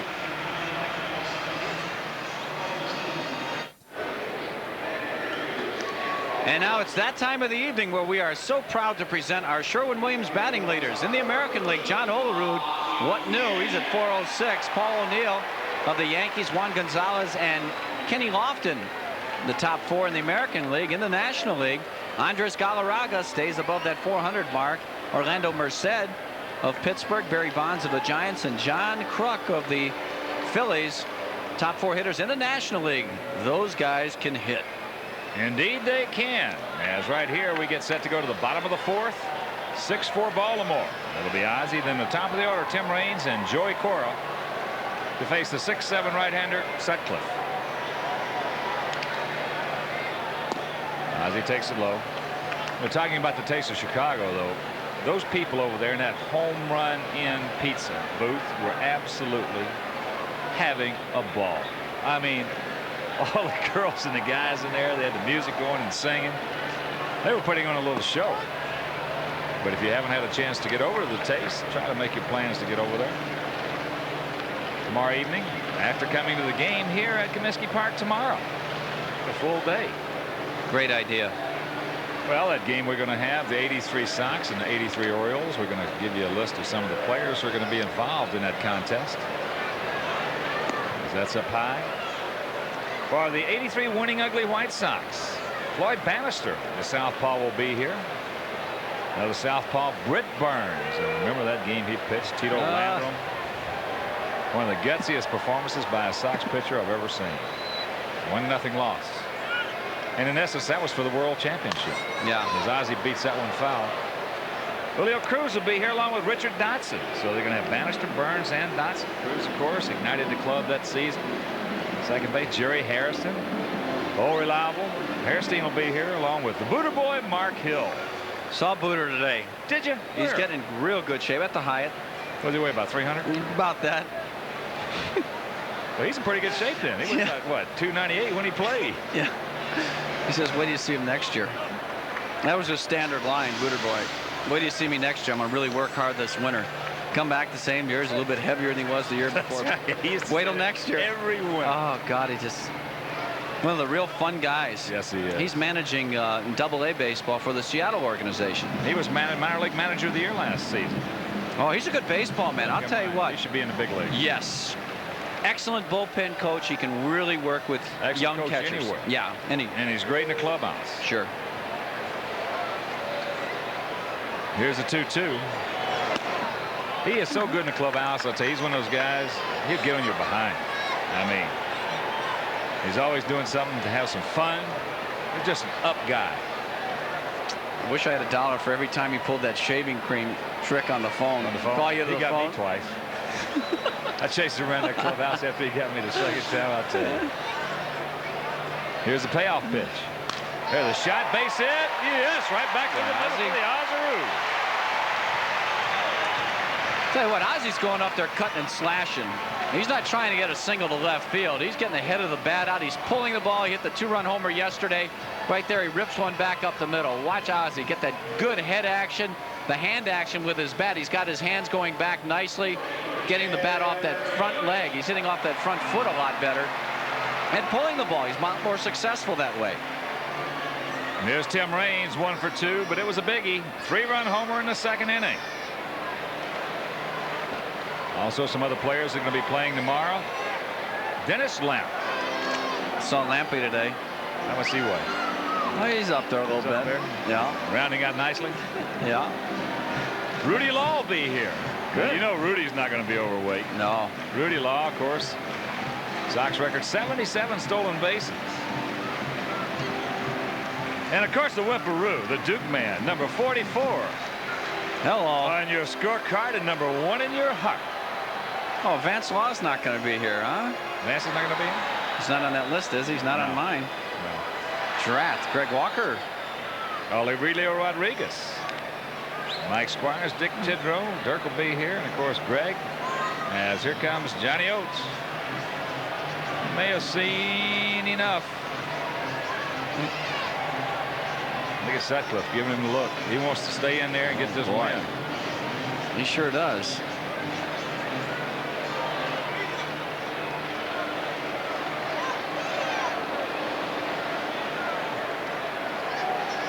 I can do that. So you're going to hang with him.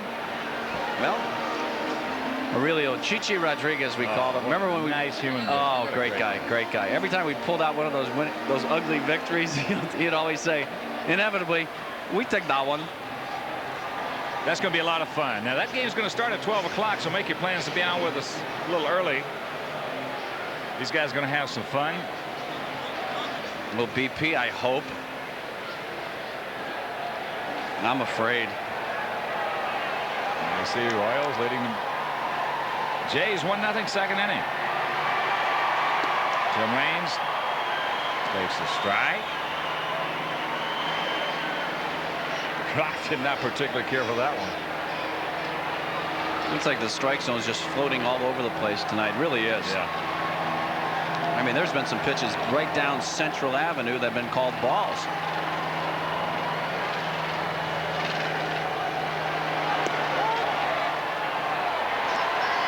Puts another one there. If he's going to give it to him, he'll take it, and the count 0-2.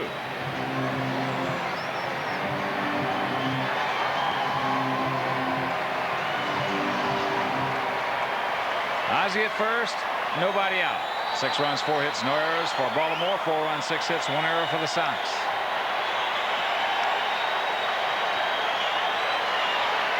Balls to the outside. Watch out. Oh, boy. Some of the Oriole players that are going to be here. Joe Altobelli will be managing that team. Benny Ayala, Todd Cruz, Dan Ford. Elrod Hendricks, of course, who is a coach now with Baltimore. Tito Landrum, the Steiner. John Lowenstein. Yeah. Wimpy's favorite, Tippy Martinez. Oh, please. As long as I don't have to face him. Paul Mirabella, and of course Brooks Robinson. Of course, Brooks didn't play on that club, but he will be here. And that pitch high in the count, 1-2. Len Cicada. Remember how he went 0 for 80 or something? Yeah, against White Sox pitching, yeah. John Stafaro, Sammy Stewart, and Big Tim Stoddard.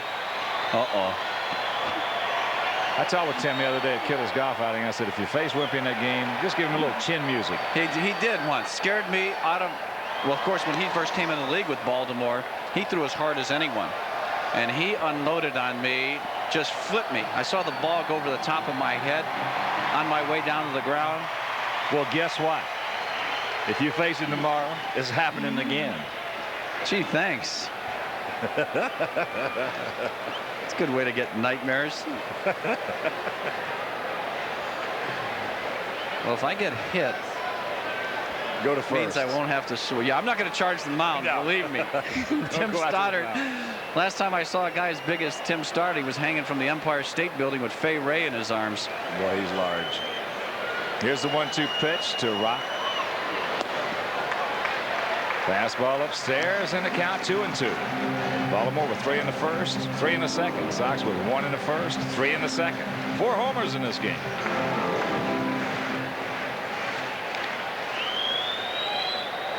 A Singleton, a 2-run shot, and 2 3-run blows.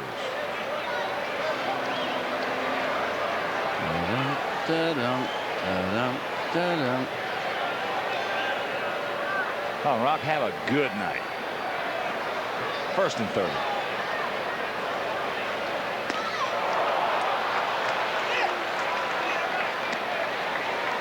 Gee, that wasn't a very good pitch right there. It's kind of a spiral out in the outer half of the plate. Didn't do a whole lot, but it did enough to get Raines. See how Sutcliffe cocks that ball in the back of him. He's always been a rapper. Yeah, big rapper. Kind of like an a la Don Sutton did it. Andy Messersmith. Not too many guys. All 3 of those guys pitched for the Dodgers, too. Yeah. Go figure. Well, Sutcliffe's mannerisms are a lot like Sutton's. Joey Cora fouls it off. Joey 1 for 2, a strikeout and a sharp single. Fans trying to get into this thing. Looks to be a capacity crowd. And we certainly hope you're enjoying this Memorial Day weekend, and make it a safe one. Excuse me, July 4th weekend. I believed you. Yeah, sounded real good. There goes Memorial Day. Go by Hoyles off the mark. So Ozzie picks up his 3rd stolen base. Well, Hoyles had thrown out 34% coming into this game, but he got no help from his pitcher right here. Sutcliffe very slow, that big body. Oh, he just has to duck out of the way right there. Ozzie in there easily with his 3rd stolen base of the season. Now, Ozzie's the one guy in baseball that I would almost encourage to slide head first, although I hate that slide. I love it. 0-2 the count to Cora. Look out. Hit him. Joey will take one for the club. Make no mistake about it. With anyone on an 0-2 pitch, thank you very much. Sutcliffe was just trying to set him up for the next pitch. Comes way up and in, and Joey, right at the last, gets his head out of the way. That's what he does. He gets the head out of the way and leaves his body there. He'll take one for the club. It's amazing. Yeah, it is. So breaking the action as Sutcliffe will depart. And we'll be back with the numbers on the new Baltimore pitcher right after this.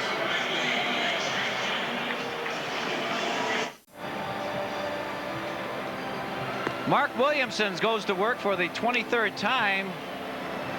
He is 4-1, 319 earned run average on the season. So Mark gets a chance to pick himself a victory up here. He's got good control, just 9 walks in 48 innings, giving up 52 hits, has 27 strikeouts. So Williamson on in relief of Rick Sutcliffe. Sutcliffe, well, actually, The worst he can do is get a no decision. He leaves with runners at first and second with 1 out here in the 4th inning. His earned run average will certainly suffer as he gave up 4 runs on 6 hits. Hit a batter and he walked 3. Did not have command. He, like the starter Jason Beret, was pretty much pitching 2-0, 3-1 the entire evening. Hit Joey Cora with the 0-2 fastball, and that was it for him. So Williamson on.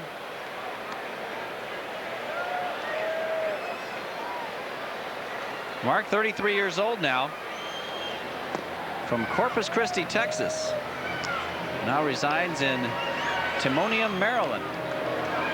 Well, he had some injury problems last year. Pitched at Hagerstown, Rochester, and with the Orioles. Pitching just 12 games in the big leagues, but was outstanding with a 0.96 earned run average in 18 2/3 innings. He will pitch a lot of ball games for you.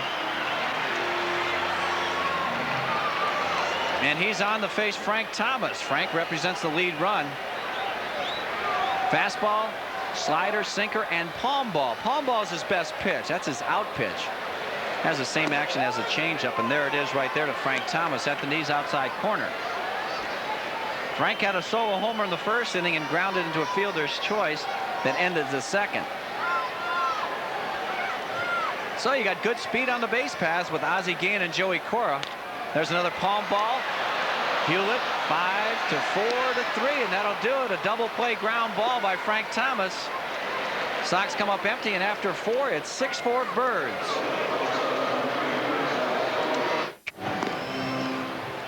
We are back at 6-4, and it's already the top of the 5th inning. In Hawkeroo, Brooks Robinson won 16 consecutive Gold Gloves from 1960 to 75. What third baseman ended his streak? I'd say Craig Nettles or Doogie DeCinces. I'll go with Nettles. The answer, Aurelio Rodriguez. Chi-Chi. Well, he was a great third baseman. Could pick it, and could he throw? Harold Baines cannot get the curveball from right-hander Kirk McCaskill. 6 runs, 4 hits, no errors for the Orioles. 4 runs, 6 hits, and 1 error for the Sox.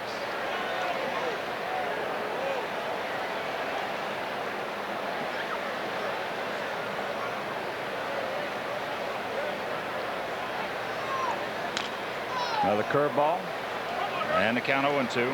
Harold has been to the plate twice tonight, and he has walked both times. He has scored a run.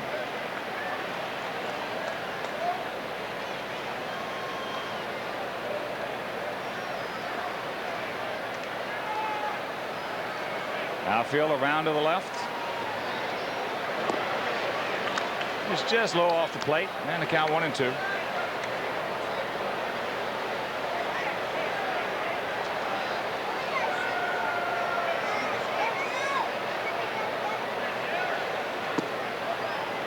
Pull the string right there. 2 balls, 2 strikes. Kansas City still leading Toronto 1-0. Bottom of the 3rd at Royal Stadium. And later on, Boston and Seattle and Cleveland and California.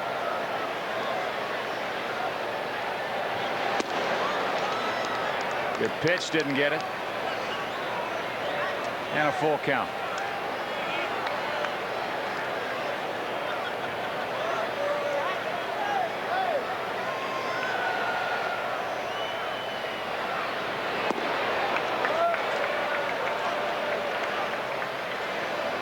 Third time Baines has walked. 3rd walk from McCaskill.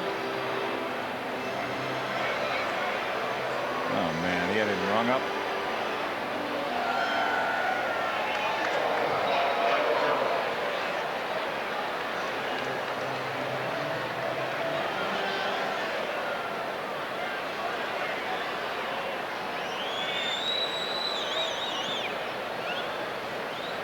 Here's Mike Devereaux. Mike's 1 for 2, a 2-run homer in the 1st inning.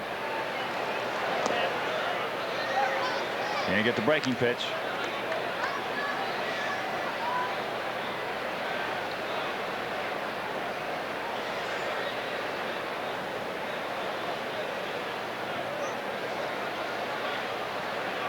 Thomas playing behind Harold at first base.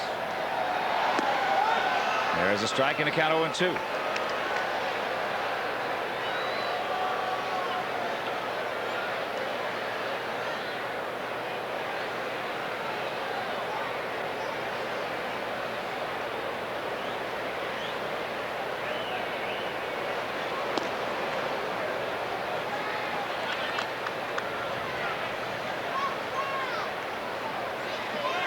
Baltimore 3 in the first, 3 in the second. Sox 1 in the first and 3 in the second.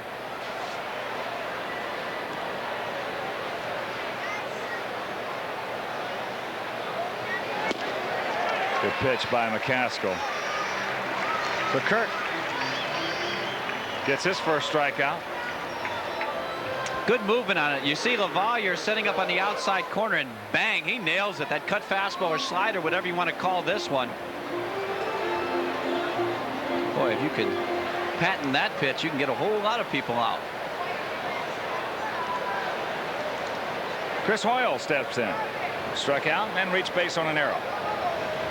Hoyle's hitting at 286. As we mentioned, he has been hot, hitting .442 over his last 12 ball games. The ball hit deep into right field, but not deep enough as Ellis is there. And that's out number 2.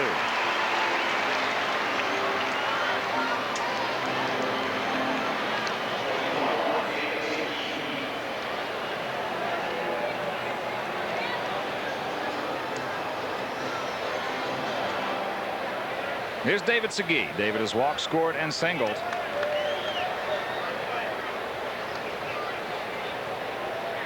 Top of the 5th inning at Montreal.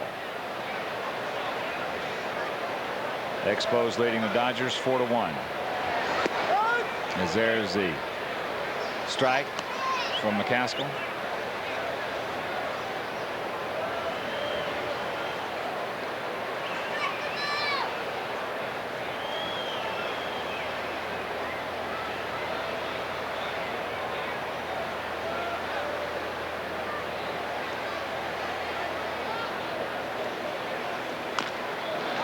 Ground ball, Big Frank. He's there. Steps on the bag, and that'll retire the side. Nothing across. Halfway home. Sox trail it by 2.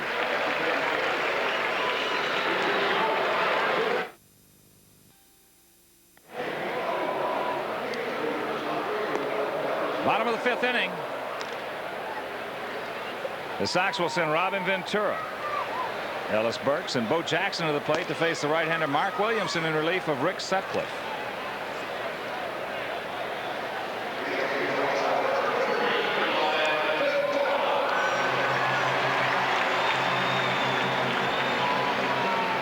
Robin Ventura is 0 for 1 in this ball game, a walk and a ground out to first.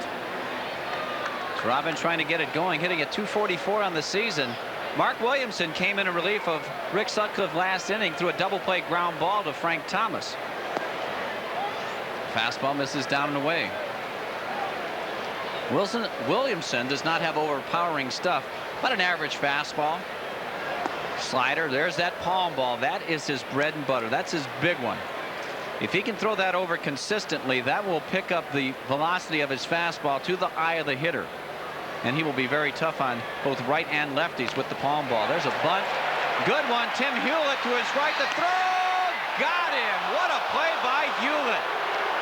Oh, Lord. I've been suggesting for 3 days now that the White Sox try and bunt and test Hewlett towards the line because he plays way off the line and shallow. If you get it down the third baseline, see, Timmy's got to go in and way to his right and then make that off-balance throw.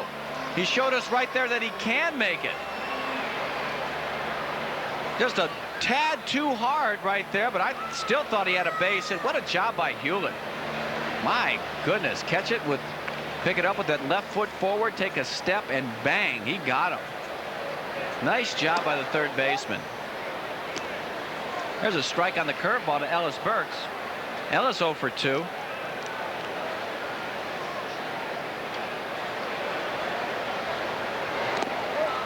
Fakes the bunt. 1-1. And here's an invitation to visit Kaleidoscope Corner, which is located at Gate 7 on the main concourse. It's open on day games from the 3rd to the 7th inning. All kids are invited. Be great for the little ones. Just like having a babysitter. Good curveball by Williamson.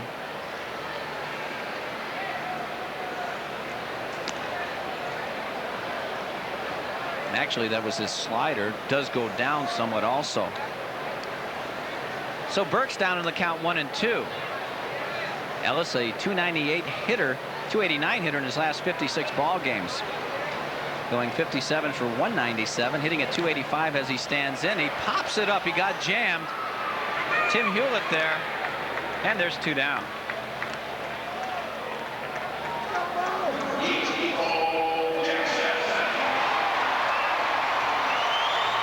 Oh, let me tell you about Bo Jackson. Bo a walk, and he scored a run his first time up and doubled his last trip. So Bo 1 for 1 in this game.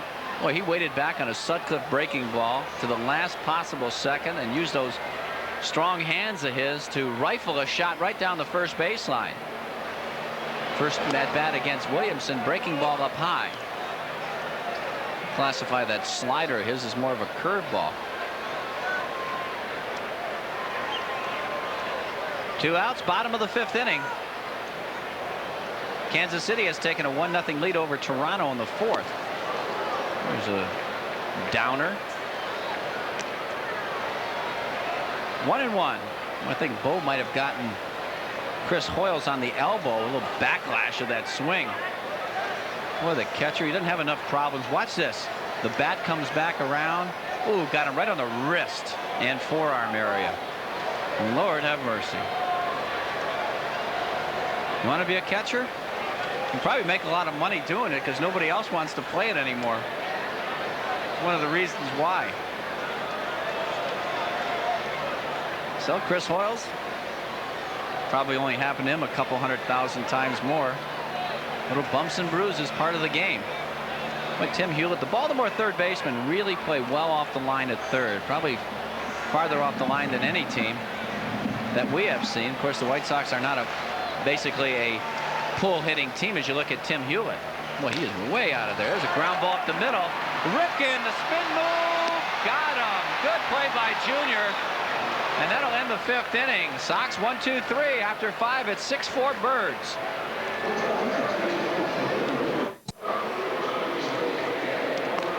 Top of the 6th inning here at Comiskey Park in Chicago. The Baltimore Orioles with 6 runs on 4 hits and no errors. Sox with 4 runs, 6 hits, and they have made an error. Error did not come into play. Baltimore scored 3 in the 1st inning. McLemore had an RBI ground out. Mike Devereaux a 2-run homer. Jeffrey Hammond's a 3-run shot in the 2nd inning, and that has been it for Baltimore as Kirk McCaskill has pitched very well since the 2nd inning in relief of Jason Paré. Sox scored in the 1st inning on a solo homer by Big Frank Thomas. Tim Raines had a 3-run shot in the 2nd. And the Sox have been scoreless for the last 3 innings. It's Mark Williamson against Kirk McCaskill now. In the 6th inning, it'll be Tim Hewlett to lead things off. Timmy with that great defensive play last inning. Takes a fastball, misses. Hewlett was hit by a pitch, and then he grounded into a 6-4-3 double play. His 2nd time up. And he shoots this one hard in the center field, but never fear, one dog is here. Lance Johnson had him played perfectly, and there's 1 out in the Baltimore 6th. Oh, he smoked that one. Fortunately, no altitude. Whew, ball is jumping tonight if you can get it in the air. Hot, muggy night here in Chicago. Sox will finish up this very short homestand tomorrow afternoon. Ben McDonald against Rod Bolton. There's a shot. Fair ball off the bat of Hammonds. That's extra bases. He can fly. The throw by Burks not going to be in time. This young man can pick him up and get him down. Wow. He got the 2nd in a heartbeat. What a great looking young player Jeffrey Hammonds is. 2 for 3 now with a home run and a double. Man. Well, there's that cut fastball. You know, anything down, this guy is really going to be dangerous. I'll tell you, the only place I have seen where you can pitch this guy is inside, upstairs with the fastball, and of course come inside off of that. But he looks to be an excellent off-speed hitter, and he can drop the head of the bat on a low fastball. He has shown that this evening.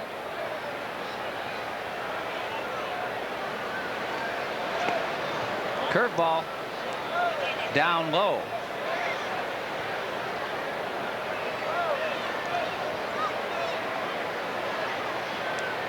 Well, this is the 1st inning that the leadoff man has not reached for Baltimore, but the 2nd guy got the double. So he's in scoring position for Reynolds. The 1-0 pitch coming up.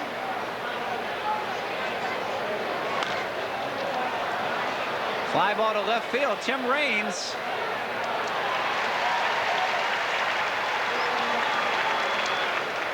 Oh boy, good crowd on hand, 41,972. That's the 4th largest crowd in Comiskey Park this season. Yep, there's lots of people here. Fireworks afterwards. Sox need to get some fireworks in this ball game.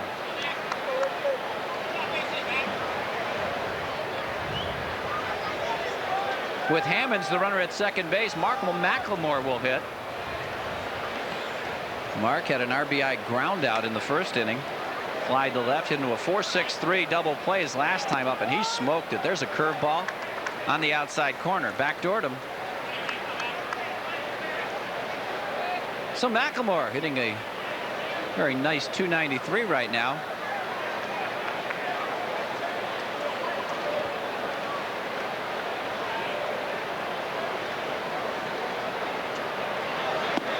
Oh, he got the inside corner with the fastball.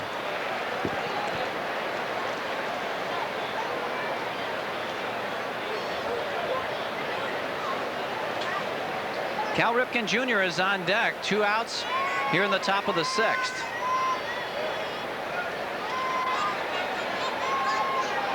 He wants it away. Oh, curveball. Good break. Late breaker right there.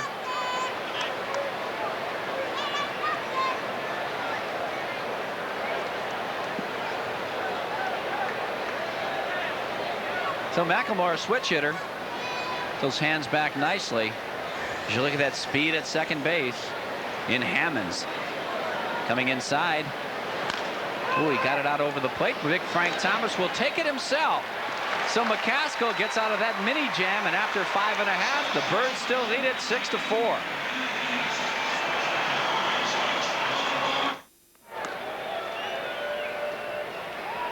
It's the bottom of the 6th inning, and our next televised game on Sports Channel will be tomorrow afternoon at 1:30. Following the Legends of Baseball game featuring your '83 Sox and Orioles, it'll be Ben McDonald and Rod Bolton.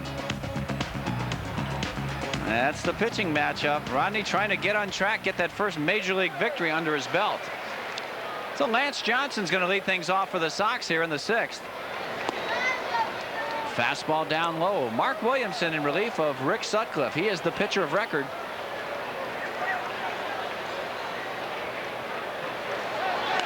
And there's a bunt left side. Uh-oh, the pitcher himself, and it pulls him off the bag, and Johnson is safe. And Williamson still on the ground. I think he regrets not letting Hewlett have it, because Timmy was in great shape to make that play, and he's got everything going towards third. Look where Hewlett is.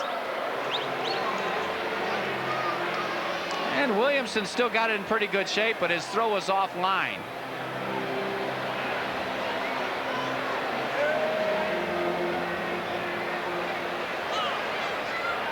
Poor Lance got down there in a heartbeat. That's a base hit.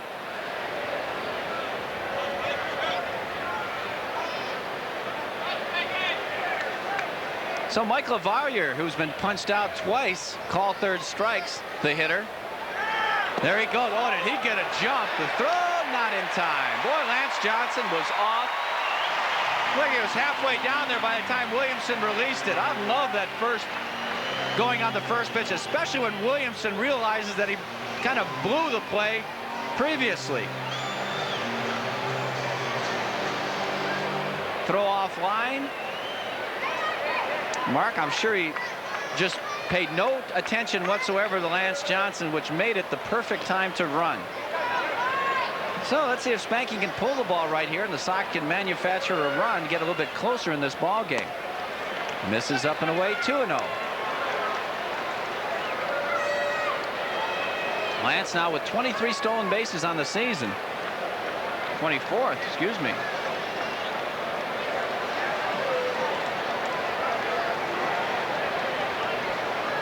And the 2-0 pitch to LaValliere. Good pull count. He smacks it into left center field. Base hit. Johnson being really told, man. The Sox get a little bit closer at 6-5. That away, Spanky. Boy, Mike LaValliere's not afraid to step up and spank one in the gap. That's his 4th RBI of the season.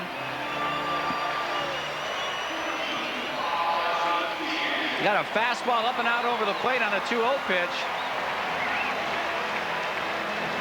Good line shot base hit for LaValliere, and the Sox get a little bit closer at 6-5. White Sox had been behind as far as 6-1 in this ball game. Nobody out. Ozzie again. There goes LaValliere on the hit and run. The throw by Hoyles, and Spanky's out of there.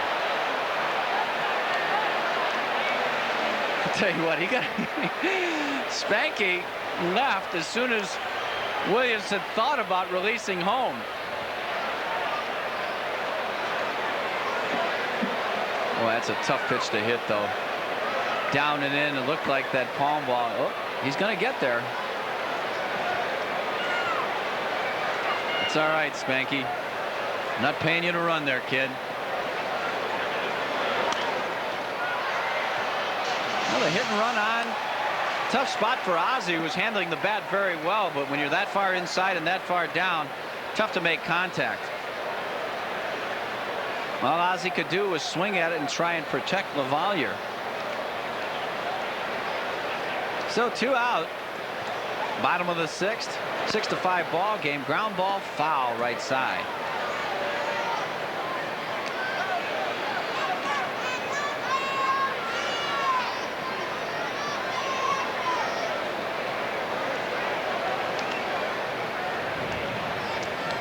Ozzie 1 for 2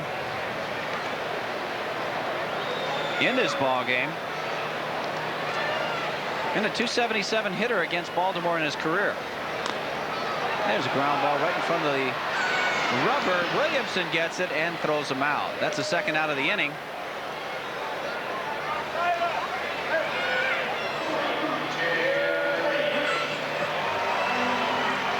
And that'll bring up Tim Raines. Rock a 3-run homer in 3 trips to the plate this afternoon, this evening that is, and hitting an even .300 as he stands in there. 8 homers, 21 driven in on the season for Raines.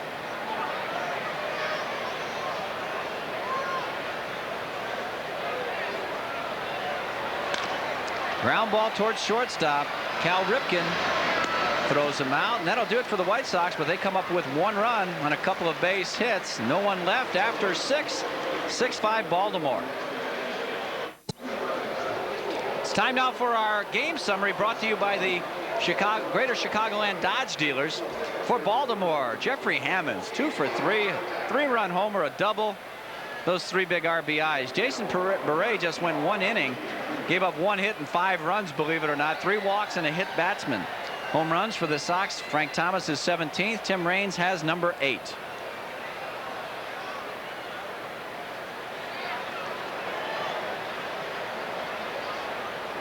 So Cal Ripken Jr. is going to lead things off. Cal dipped down to .222 in his season batting average, has a walk to his credit tonight.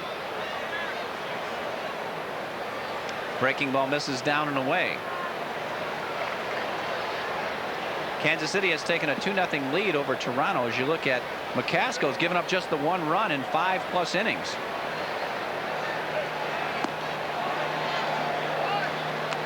That's up high, 2-0. Harold Baines on deck. It's the 3, 4, and 5 hitters, followed by Mike Devereaux, who has a 2-run shot in this game.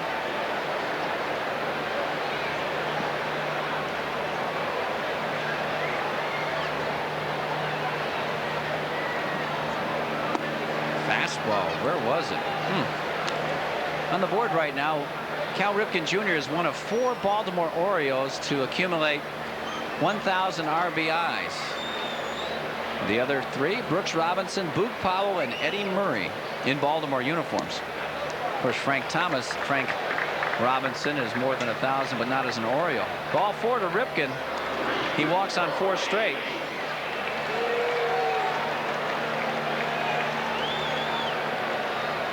And the 4th walk issued by Kirk McCaskill. So that'll bring up Baines. Harold has walked 3 consecutive times. Hitting at .297 as he stands in there. 4 homers, 27 driven in. Has had knee problems of late. Of course, he's had some surgery on those knees. on the disabled list earlier with some rib cage problems. Curveball, yes, outside corner. And Leaf Candy and the White Sox have teamed up to offer you a sweet steal of a ticket. To receive a free Upper Deck reserve ticket to any home game in July, bring 6 Leaf Candy wrappers to Ticketmaster Ticket Center at least 24 hours before the game. For details, visit Sox customer service or refer to a Leaf Candy wrapper, subject to ticket availability. There's a shot in the right field. That's a base hit. That'll mess up the defense as Burks has to go far to his left, and Ripken easily in the third. Told about that Baines shift. Everybody in the infield is playing him the pull, but the outfielders have him going the opposite way. So Burks was over in right center field. So activity for the White Sox. First and third, nobody out in the 7th inning. Sox have crept within 1, but now they're in danger of Baltimore extending their lead with Mike Devereaux, the hitter. Infield and double play depth. Robin Ventura pretty much even with the bag at third. He'll probably come home on a grounder to him. Fastball misses.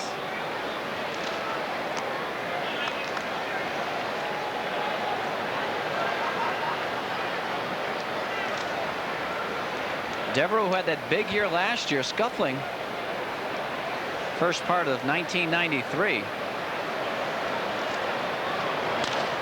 Ground ball towards Ventura. They got the guy in a pickle. They've got Ripken. LaValliere with the ball. Ozzy's going to have to put the tag. No, it's going to be McCaskill. Baines on his way to third. Oh, boy, that's bad execution of the rundown once again. Oh, Lordy. Boy, you want to minimize that to one, a maximum of 2 throws, and you get yourself in position to get out of the inning, and the Sox couldn't do it. You got Harold Baines at first base, and you can't get a pickle done, not allowing him to get to third. You have botched it up and botched it up exactly what they did. Oh, boy. Well, right there, LaValliere probably gave the ball up a little bit early. He's got to run that man back to third base where he came from, and just as he's getting close, you got to close the gap. Ozzie Guillen was right there to do it. Ideally, that's what you do. You put the tag on him immediately, which could have happened easily, and then nobody advances. This way, 2 runners in scoring position for Chris Hoyles.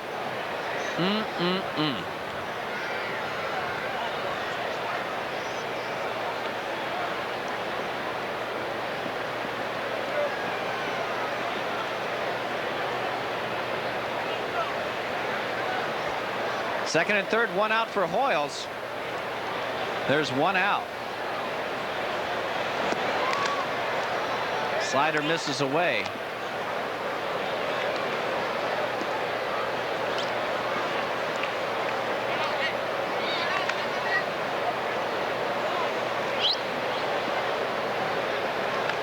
Chris Hoyles, 28-year-old catcher. Last year hit .274 for the Birds. Had some injury problems, but still managed to hit 20 homers. Drove in 40. Played just 96 ball games. Got hit by a pitch. I know he broke his hand last year. He's dangerous. He hits a shot in the left center field. That'll score 2. And Baltimore takes an 8-5 lead.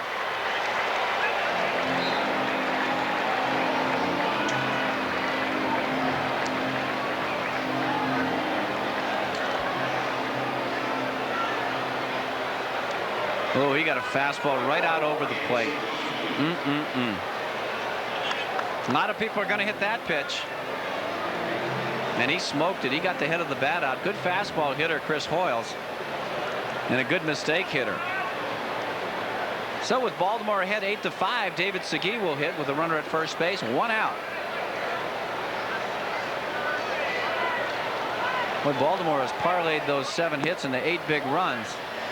Fastball up high. Segui is 1 for 2 tonight with a single walk, and he scored a run. And Gene Lamont is going to make a move right here with 1 out and a 1-0 count on Segui. Schwartz, as we mentioned, had been warming up in the bullpen.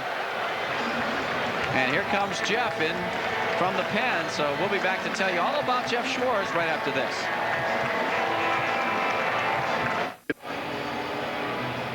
Jeff Schwartz is the new White Sox pitcher. Jeff has given up just 17 hits in 30 innings. He's walked 17 with 24 strikeouts. So he has been a powerful pitcher, dominating at times. Control has been his only problem. He's got an excellent fastball that moves a lot like a slider. Great movement with great velocity. Good curveball, and he will throw a changeup. So McCaskill, Kirk did a good job in relief of Jason Beret, who struggled for 1 inning. Sox down by 3. And Segui will hit. He's got a 1-0 count in his favor. Has a single, hitting .324 as he stands in there.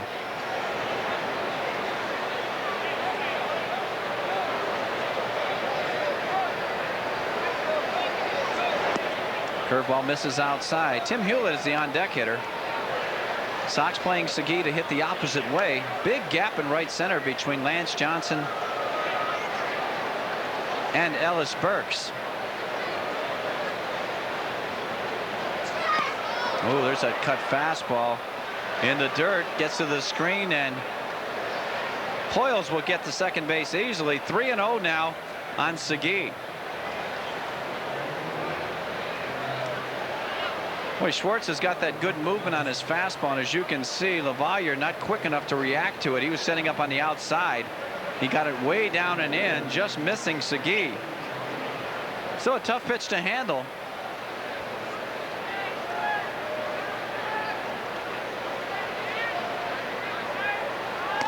He walked him.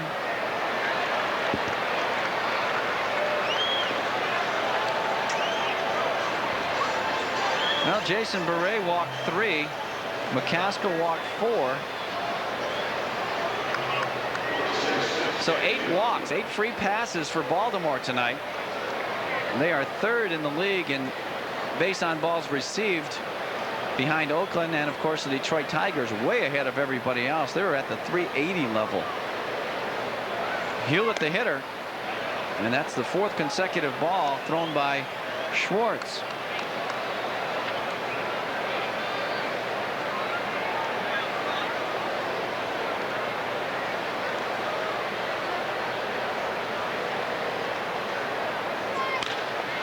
The shot fair inside the 3rd baseline. 1 run in. Hewlett on his way to second. So they extend their lead to 9-5. Baltimore does. 2 more runners in scoring position on the double by Hewlett.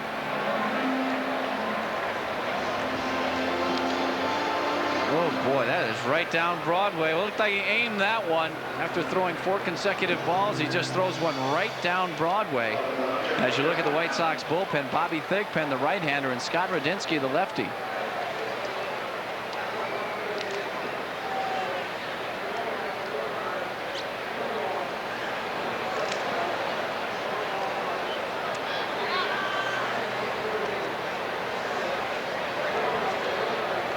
Here's Jeffrey Hammonds.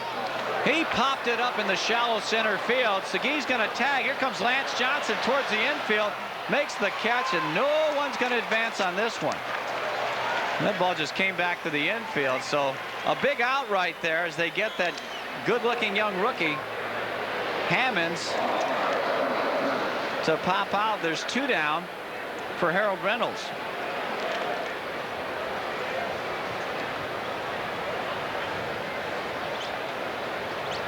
Three runs in this inning for Baltimore as the Sox got close on the RBI single by LaValliere in the 6th.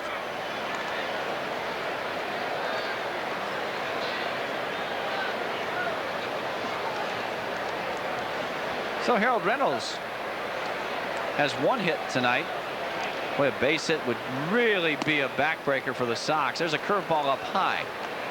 It's like Jeff having a little bit of trouble with his release point tonight, especially on that curveball. He doesn't have that real bite to it.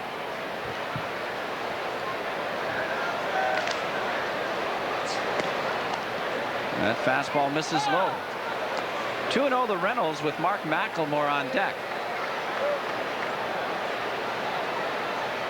Kansas City still clinging to that 2-0 lead over the Blue Jays. Toronto batting in the top of the 6th. The big game of interest to White Sox fans.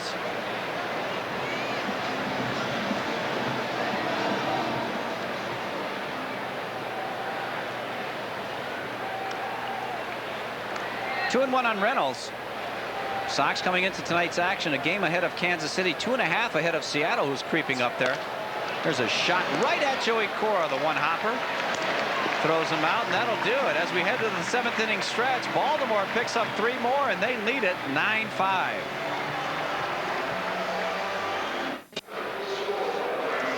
And there you see the News, not good at this point. Hit total even at 8, but Baltimore has parlayed their 8 hits into 9 big runs.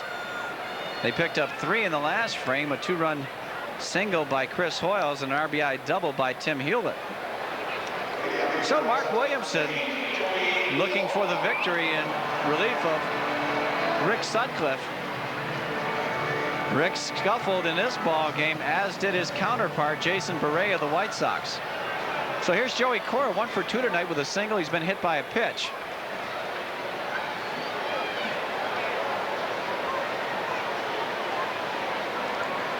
Hewlett way over towards that shortstop position once again. He's the third baseman and very shallow. Well, you don't see many third basemen play that far in and that far over towards shortstop. Joey likes the chances of the bunt. Jeez. Called strike.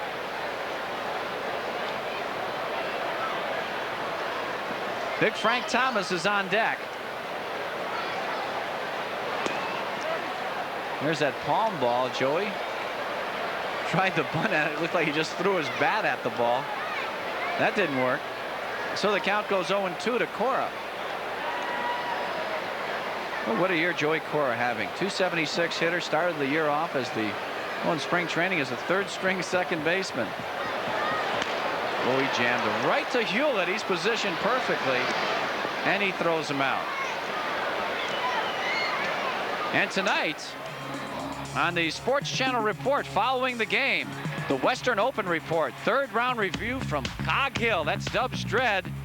What a course that is. The Wimbledon Watch review of the women's finals and a preview of Courier versus Sampras. That'll be good.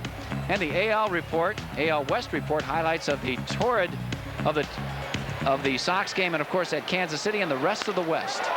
Frank Thomas smokes this one, but Devereaux in right center field pulls it down. Oh, he hit it hard.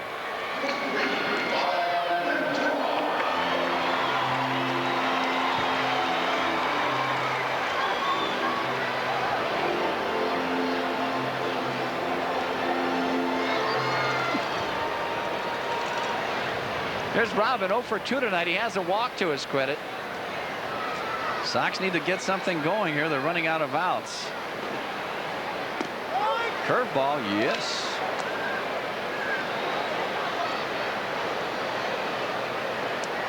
Nobody on base, 2 outs here in the 7th. There's a ground ball. Tim Hewlett cuts it off in front of Ripken and throws him out. 3 up, 3 down after 7. Birds lead at 9-5.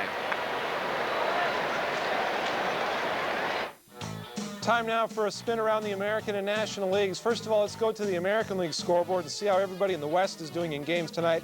Kansas City is up on Toronto. California, their game will start in about 15 minutes. The A's won this afternoon. Boston and Seattle, they also get underway at the top of the hour. Over to the National League, Ryan Sandberg got his 2,000th career hit. The Cubs leading Colorado 2-1 in the first. Sammy Sosa walked in his first at bat, so he has reached base 10 consecutive plate appearances, but his hitting streak is still 9 consecutive at-bats. Now back to Comiskey Park. Here's Hawk and Tom. All right, thank you, Jim Blaney. Not so good news here at Comiskey Park in Chicago as the Sox trail by 4. And Mark Williamson doing a good job in relief of Rick Sutcliffe. He's given up just 1 run in his long stint on the mound this evening.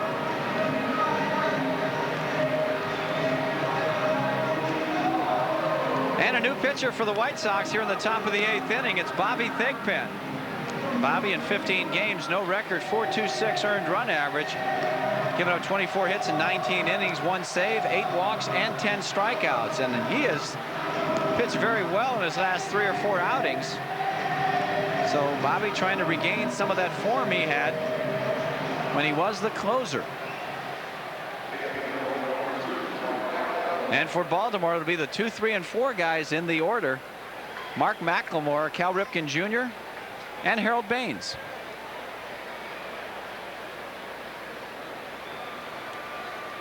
McLemore's 0 for 4 in this ball game. Has an RBI ground out. That was in the first inning.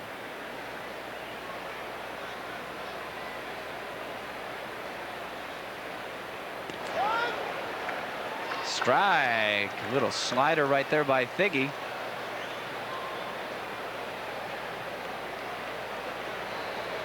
Sox playing McLemore to hit the opposite way. Big gap in right center. Good fastball inside corner.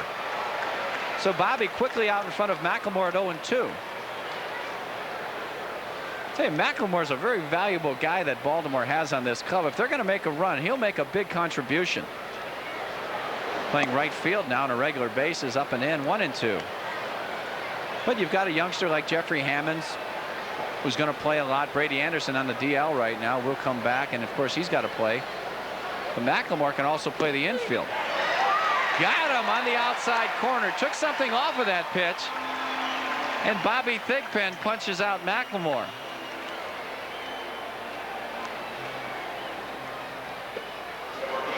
That ball had some good movement, good tailing action. That was a Bobby Thigpen trademark for so many years. So here's Junior scuffling. He's 0 for 2, but he does have a couple of walks to his credit. There's a slider inside corner. One kind of backed up on Thiggy. Harold Baines on deck. Sox deep and straight away in the outfield for Cal Ripken. Got a final from Shea. The Mets win. Oh my goodness. They beat the Giants. Anything can happen. There's a shot to shortstop. Ozzie Guillen, a good play to his left. And he throws him out. Nice play by Ozzie. And tomorrow night on SportsChannel at 7 p.m. it will be World Volleyball League. The United States set their spikes against Greece. See, that's what you do in volleyball. You spike the ball a lot. Harold Baines will hit 2 down. Top of the 8th inning. Fastball misses low. Harold been perfect tonight. 3 walks, a single, scored 2 runs. Hitting at .301 as he stands in. Hits this one in a gap in left center field. Not hard. It just kind of falls in front of Tim Raines. So Baines is perfect. 2 for 2 with 3 walks. And I would look for a pinch runner here. Still looking for one.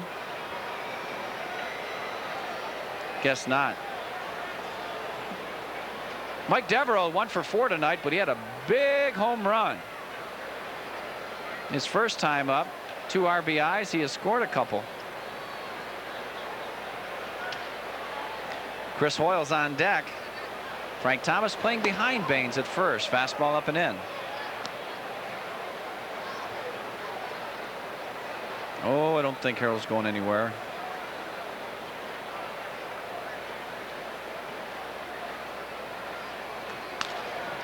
There's a shot fair down the third baseline. Baines will go to third. Devereaux has a double. 2 runners in scoring position now for Chris Hoyles.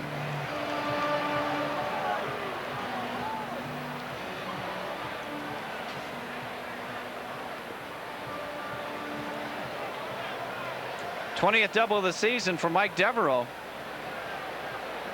I think he got a backup slider right there. Ball didn't do a whole lot. Came back, just kind of hung over the middle of the plate. So Hoyles will hit. Had a big hit his last time up. 2-run single. 1 for 4 tonight. Oh, that was a big blow. Sox were down only 6-5 at that time, and he smoked one in the gap in left center. Slider misses down and away. Chris hitting at .288 as he stands in. Now has 36 runs batted in.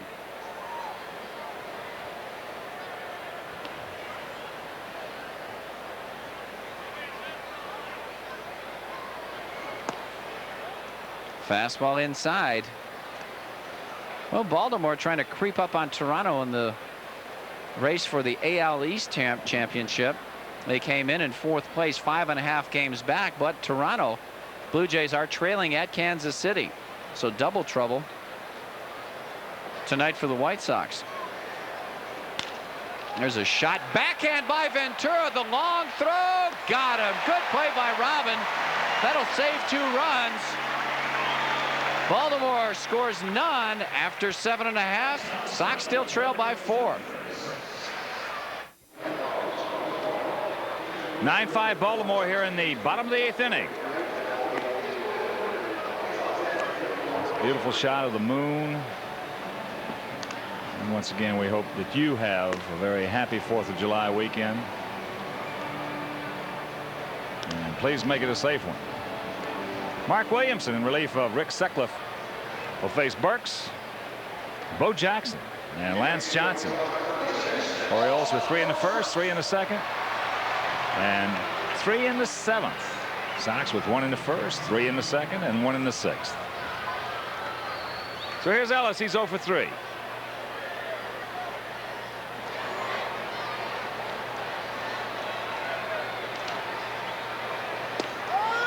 There's an all-speed pitch from Williamson, so the count 0-1.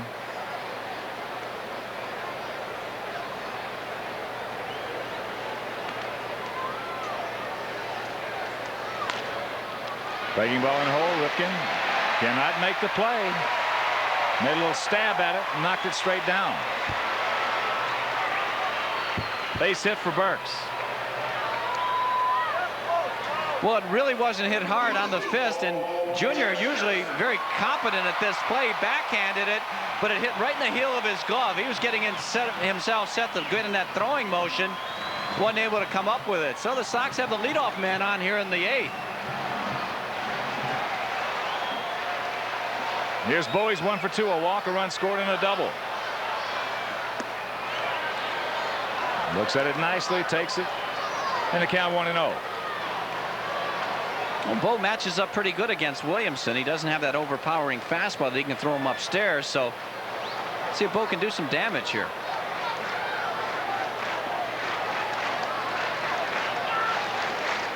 The ball hit hard into the gap. Nobody's going to get that one in right center field. As Ellis Burks being waved around. Jackson in the second with an RBI double, and it's a 9-6 ball game.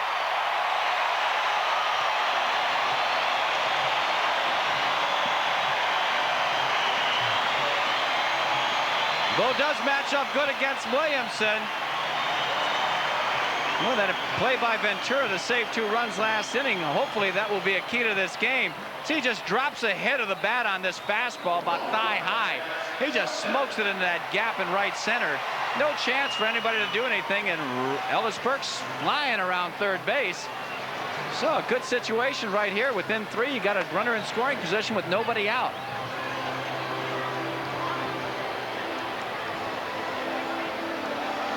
All right, a break in the action is Williamson will depart, and we'll be back with the numbers on the new Oriole pitcher, southpaw, right after.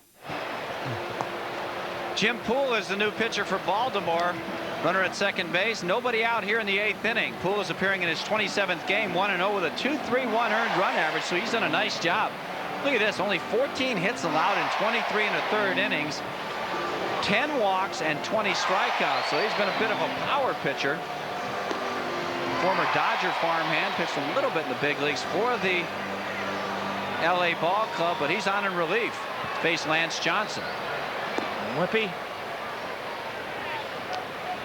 Got an announcement here that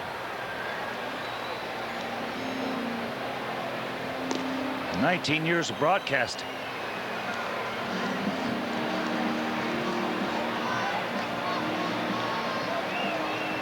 It's the toughest thing I've ever had to say, that ESPN Radio is reporting that Don Drysdale is dead at the age of 56. Don apparently had a heart attack this afternoon in Montreal. And if we find out anything more, we'll certainly let you know, but that is the situation. Don Drysdale has passed away. today.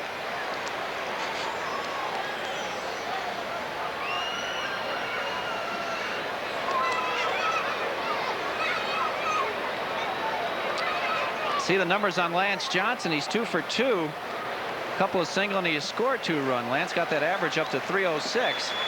Bo Jackson's the runner at second. Sox trying to mount a charge here, trailing by 3 against the left-hander Poole. No, fish ain't biting. Pitch is down.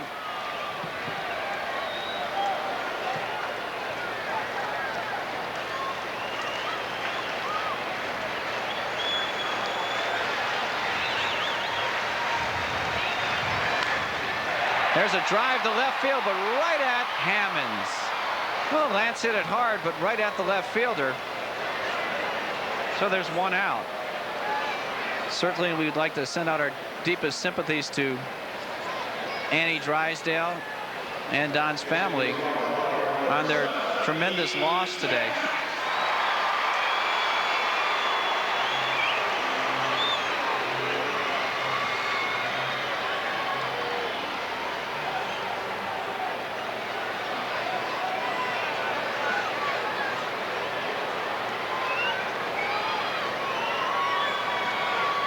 And batting for Lavalier is Steve Sachs. And with that, Johnny Oates will make the next move, and he will go to his bullpen and undoubtedly bring in a right-hander. So Poole does his job. He pitches a third of an inning. And before we tell you about the new Baltimore pitcher, we'll be right back.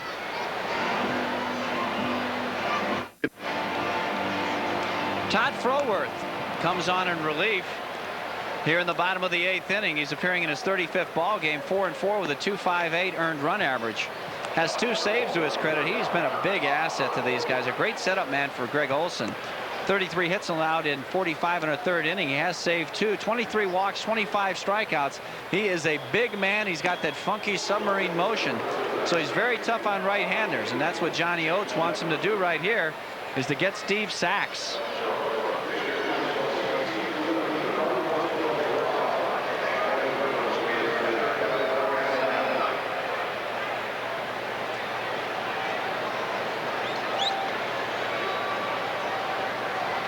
Bo Jackson is the runner at second base.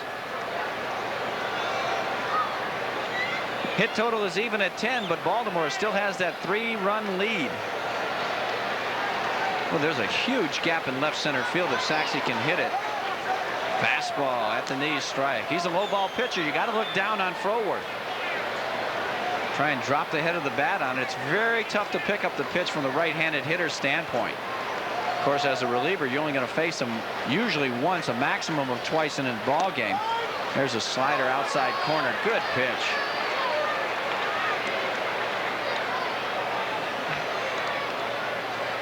Well, Steve hit 300 against Orioles last year. Had a home run and 9 runs batted in. Right now, he's up there in the clutch.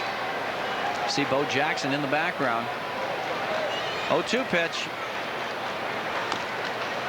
Sinker fouled at home plate.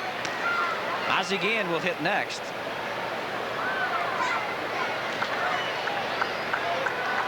They're in the 7th inning at Kansas City. Toronto trailing the Royals 2-0. Sox pinch hitters are just 4 for 25, 3 runs batted in. 160 is what they're batting. Of course, you don't use that many pinch hitters in the American League. Oh boy. He just got a piece of a pitch. It looked like about a foot outside on the high slider.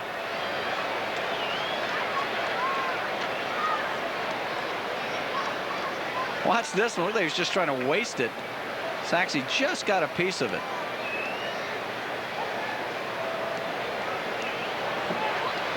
So we'll do this 0-2 thing all over again.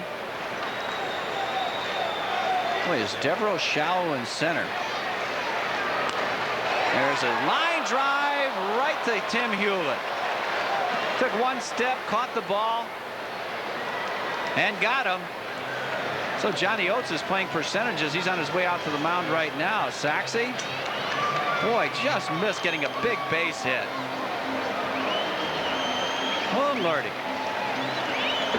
And a new pitcher is going to be coming in. Froworth does his job. A lefty will be coming on. We'll be back to tell you about him right after this.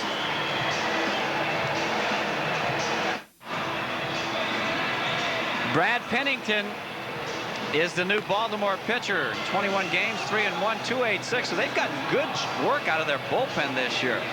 Looking at the numbers of all the guys that have come in, he's got 4 saves, 16 hits in 22 innings, 27 strikeouts. Wow. 10 walks.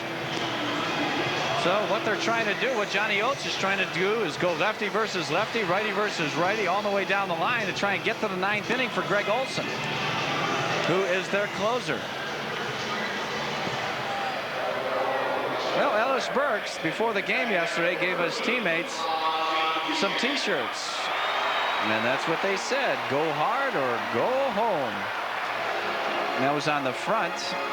And on the back of the T-shirt, no fear, White Sox. So it worked last night. And hopefully it'll turn some magic here this evening. Sox trailing by 3 down in the bottom of the 8th inning. There's 2 out for Ozzie Guillen.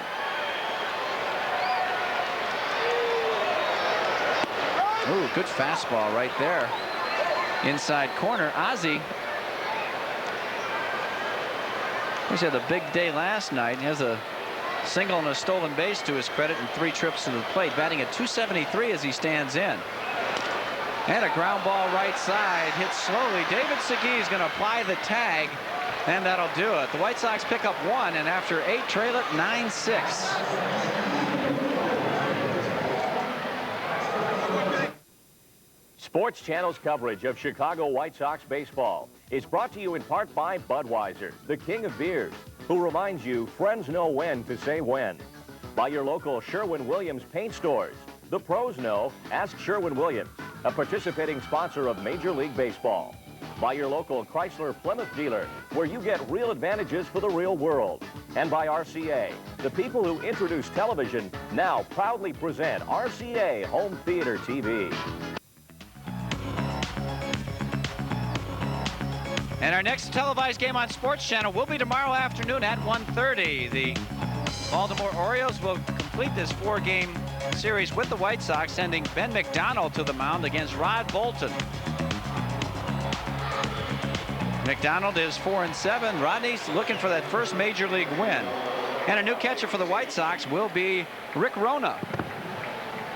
Mike LaValliere was pinch hit for last inning. Boy, Baltimore's got a nice setup. They've got 2 quality left-handers to come in late inning situations. And that's a big advantage for Johnny Oates. There's a shot into right field. Ellis Burks coming on, makes the catch. Segui scalded it for the first out.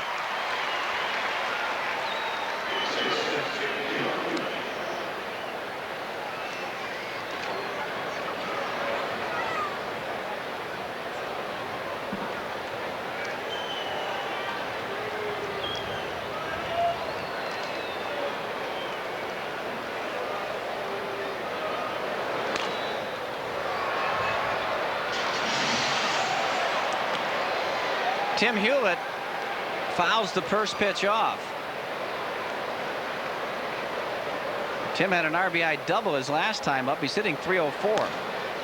He pops it up right side. It is going to blow foul into the seats just over Baltimore's dugout. So Radinsky jumps ahead, 0-2 in the count. Jeffrey Hammond's on deck. Looking towards the White Sox 9th, it'll be the top of the order. Tim Raines, Joey Cora, and big Frank Thomas. First 3 hitters, undoubtedly to face Greg Olson. There's a little blooper in the center field, so Hewlett gets his 2nd consecutive hit. And there's a runner at first base with 1 out.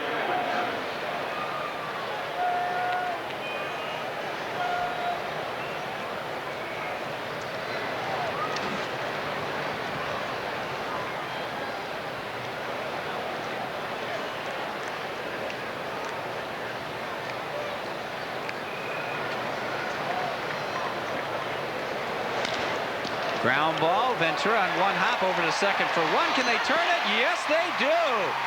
5-4-3. They get Jeffrey Hammonds on the double hit play. And we'll send it to the bottom of the ninth. Sox need 3 to tie. Our producer-director for White Sox baseball is James A. Angio. Ron Storto is the graphics coordinator. Coordinating producer, Greg Bowman.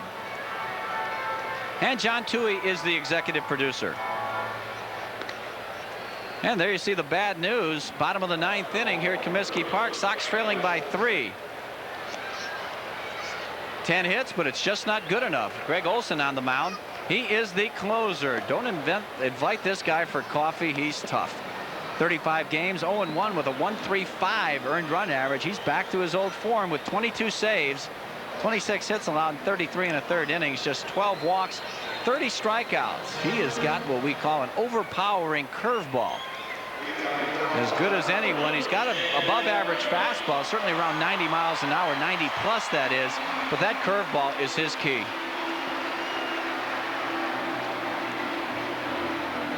Tim Raines will lead it off here in the bottom of the ninth inning. It'll be the top of the order. Raines, Cora, and Big Frank Thomas to face Greg Olson. You see Rock tonight, 1 for 4. That big 3-run homer back in the second inning. It put the Sox right back into the ball game. At that point, it was 6-4. Sox got to 6-5 before the Orioles put that 3 spot on in the top of the 7th. First pitch, fastball strike to Rock.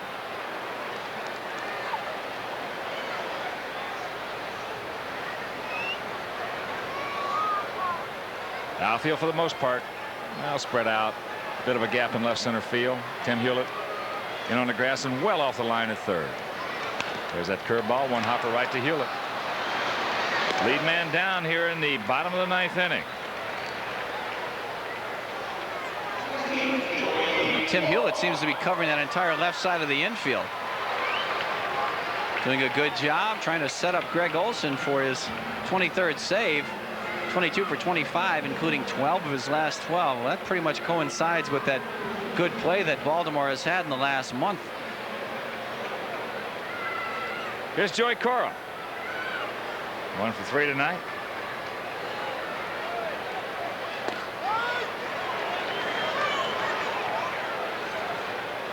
(9-11-0) for the Birds, 6-10-1 for the Sox.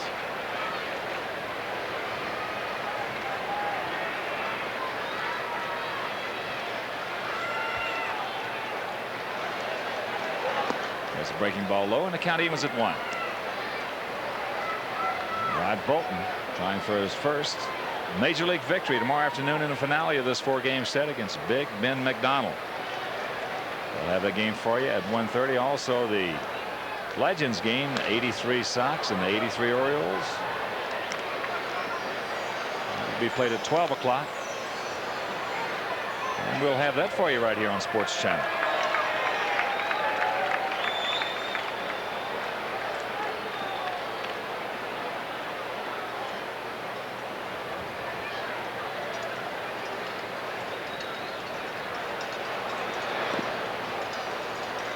Breaking ball low and inside.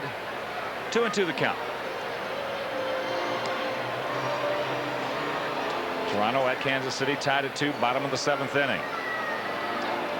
Boston 1-0 over the Mariners. Seattle hitting in the bottom of the 1st at the Kingdome, and Cleveland hitting in the top of the 1st at the Big A in Anaheim against California.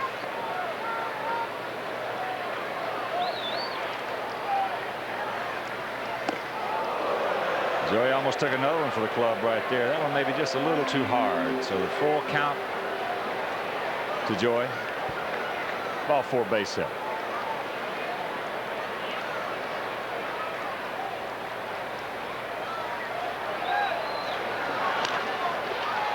Softly hit to Ripken. Up with it. Underneath over to Segui, and there's 2 gone.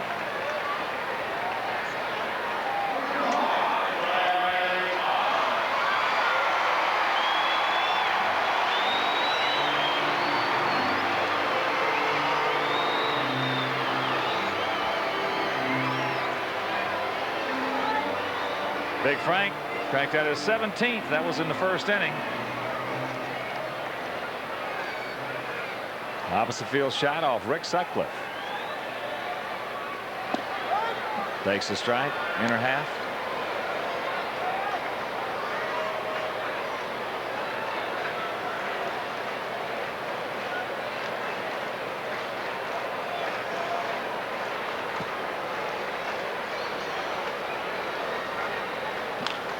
Foul ball.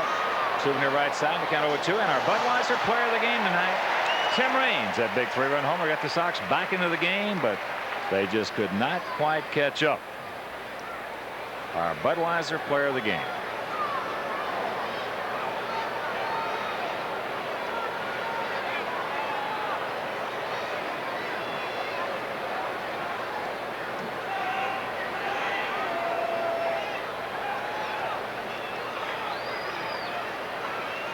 No balls, 2 strikes, 2 out here in the 9th inning.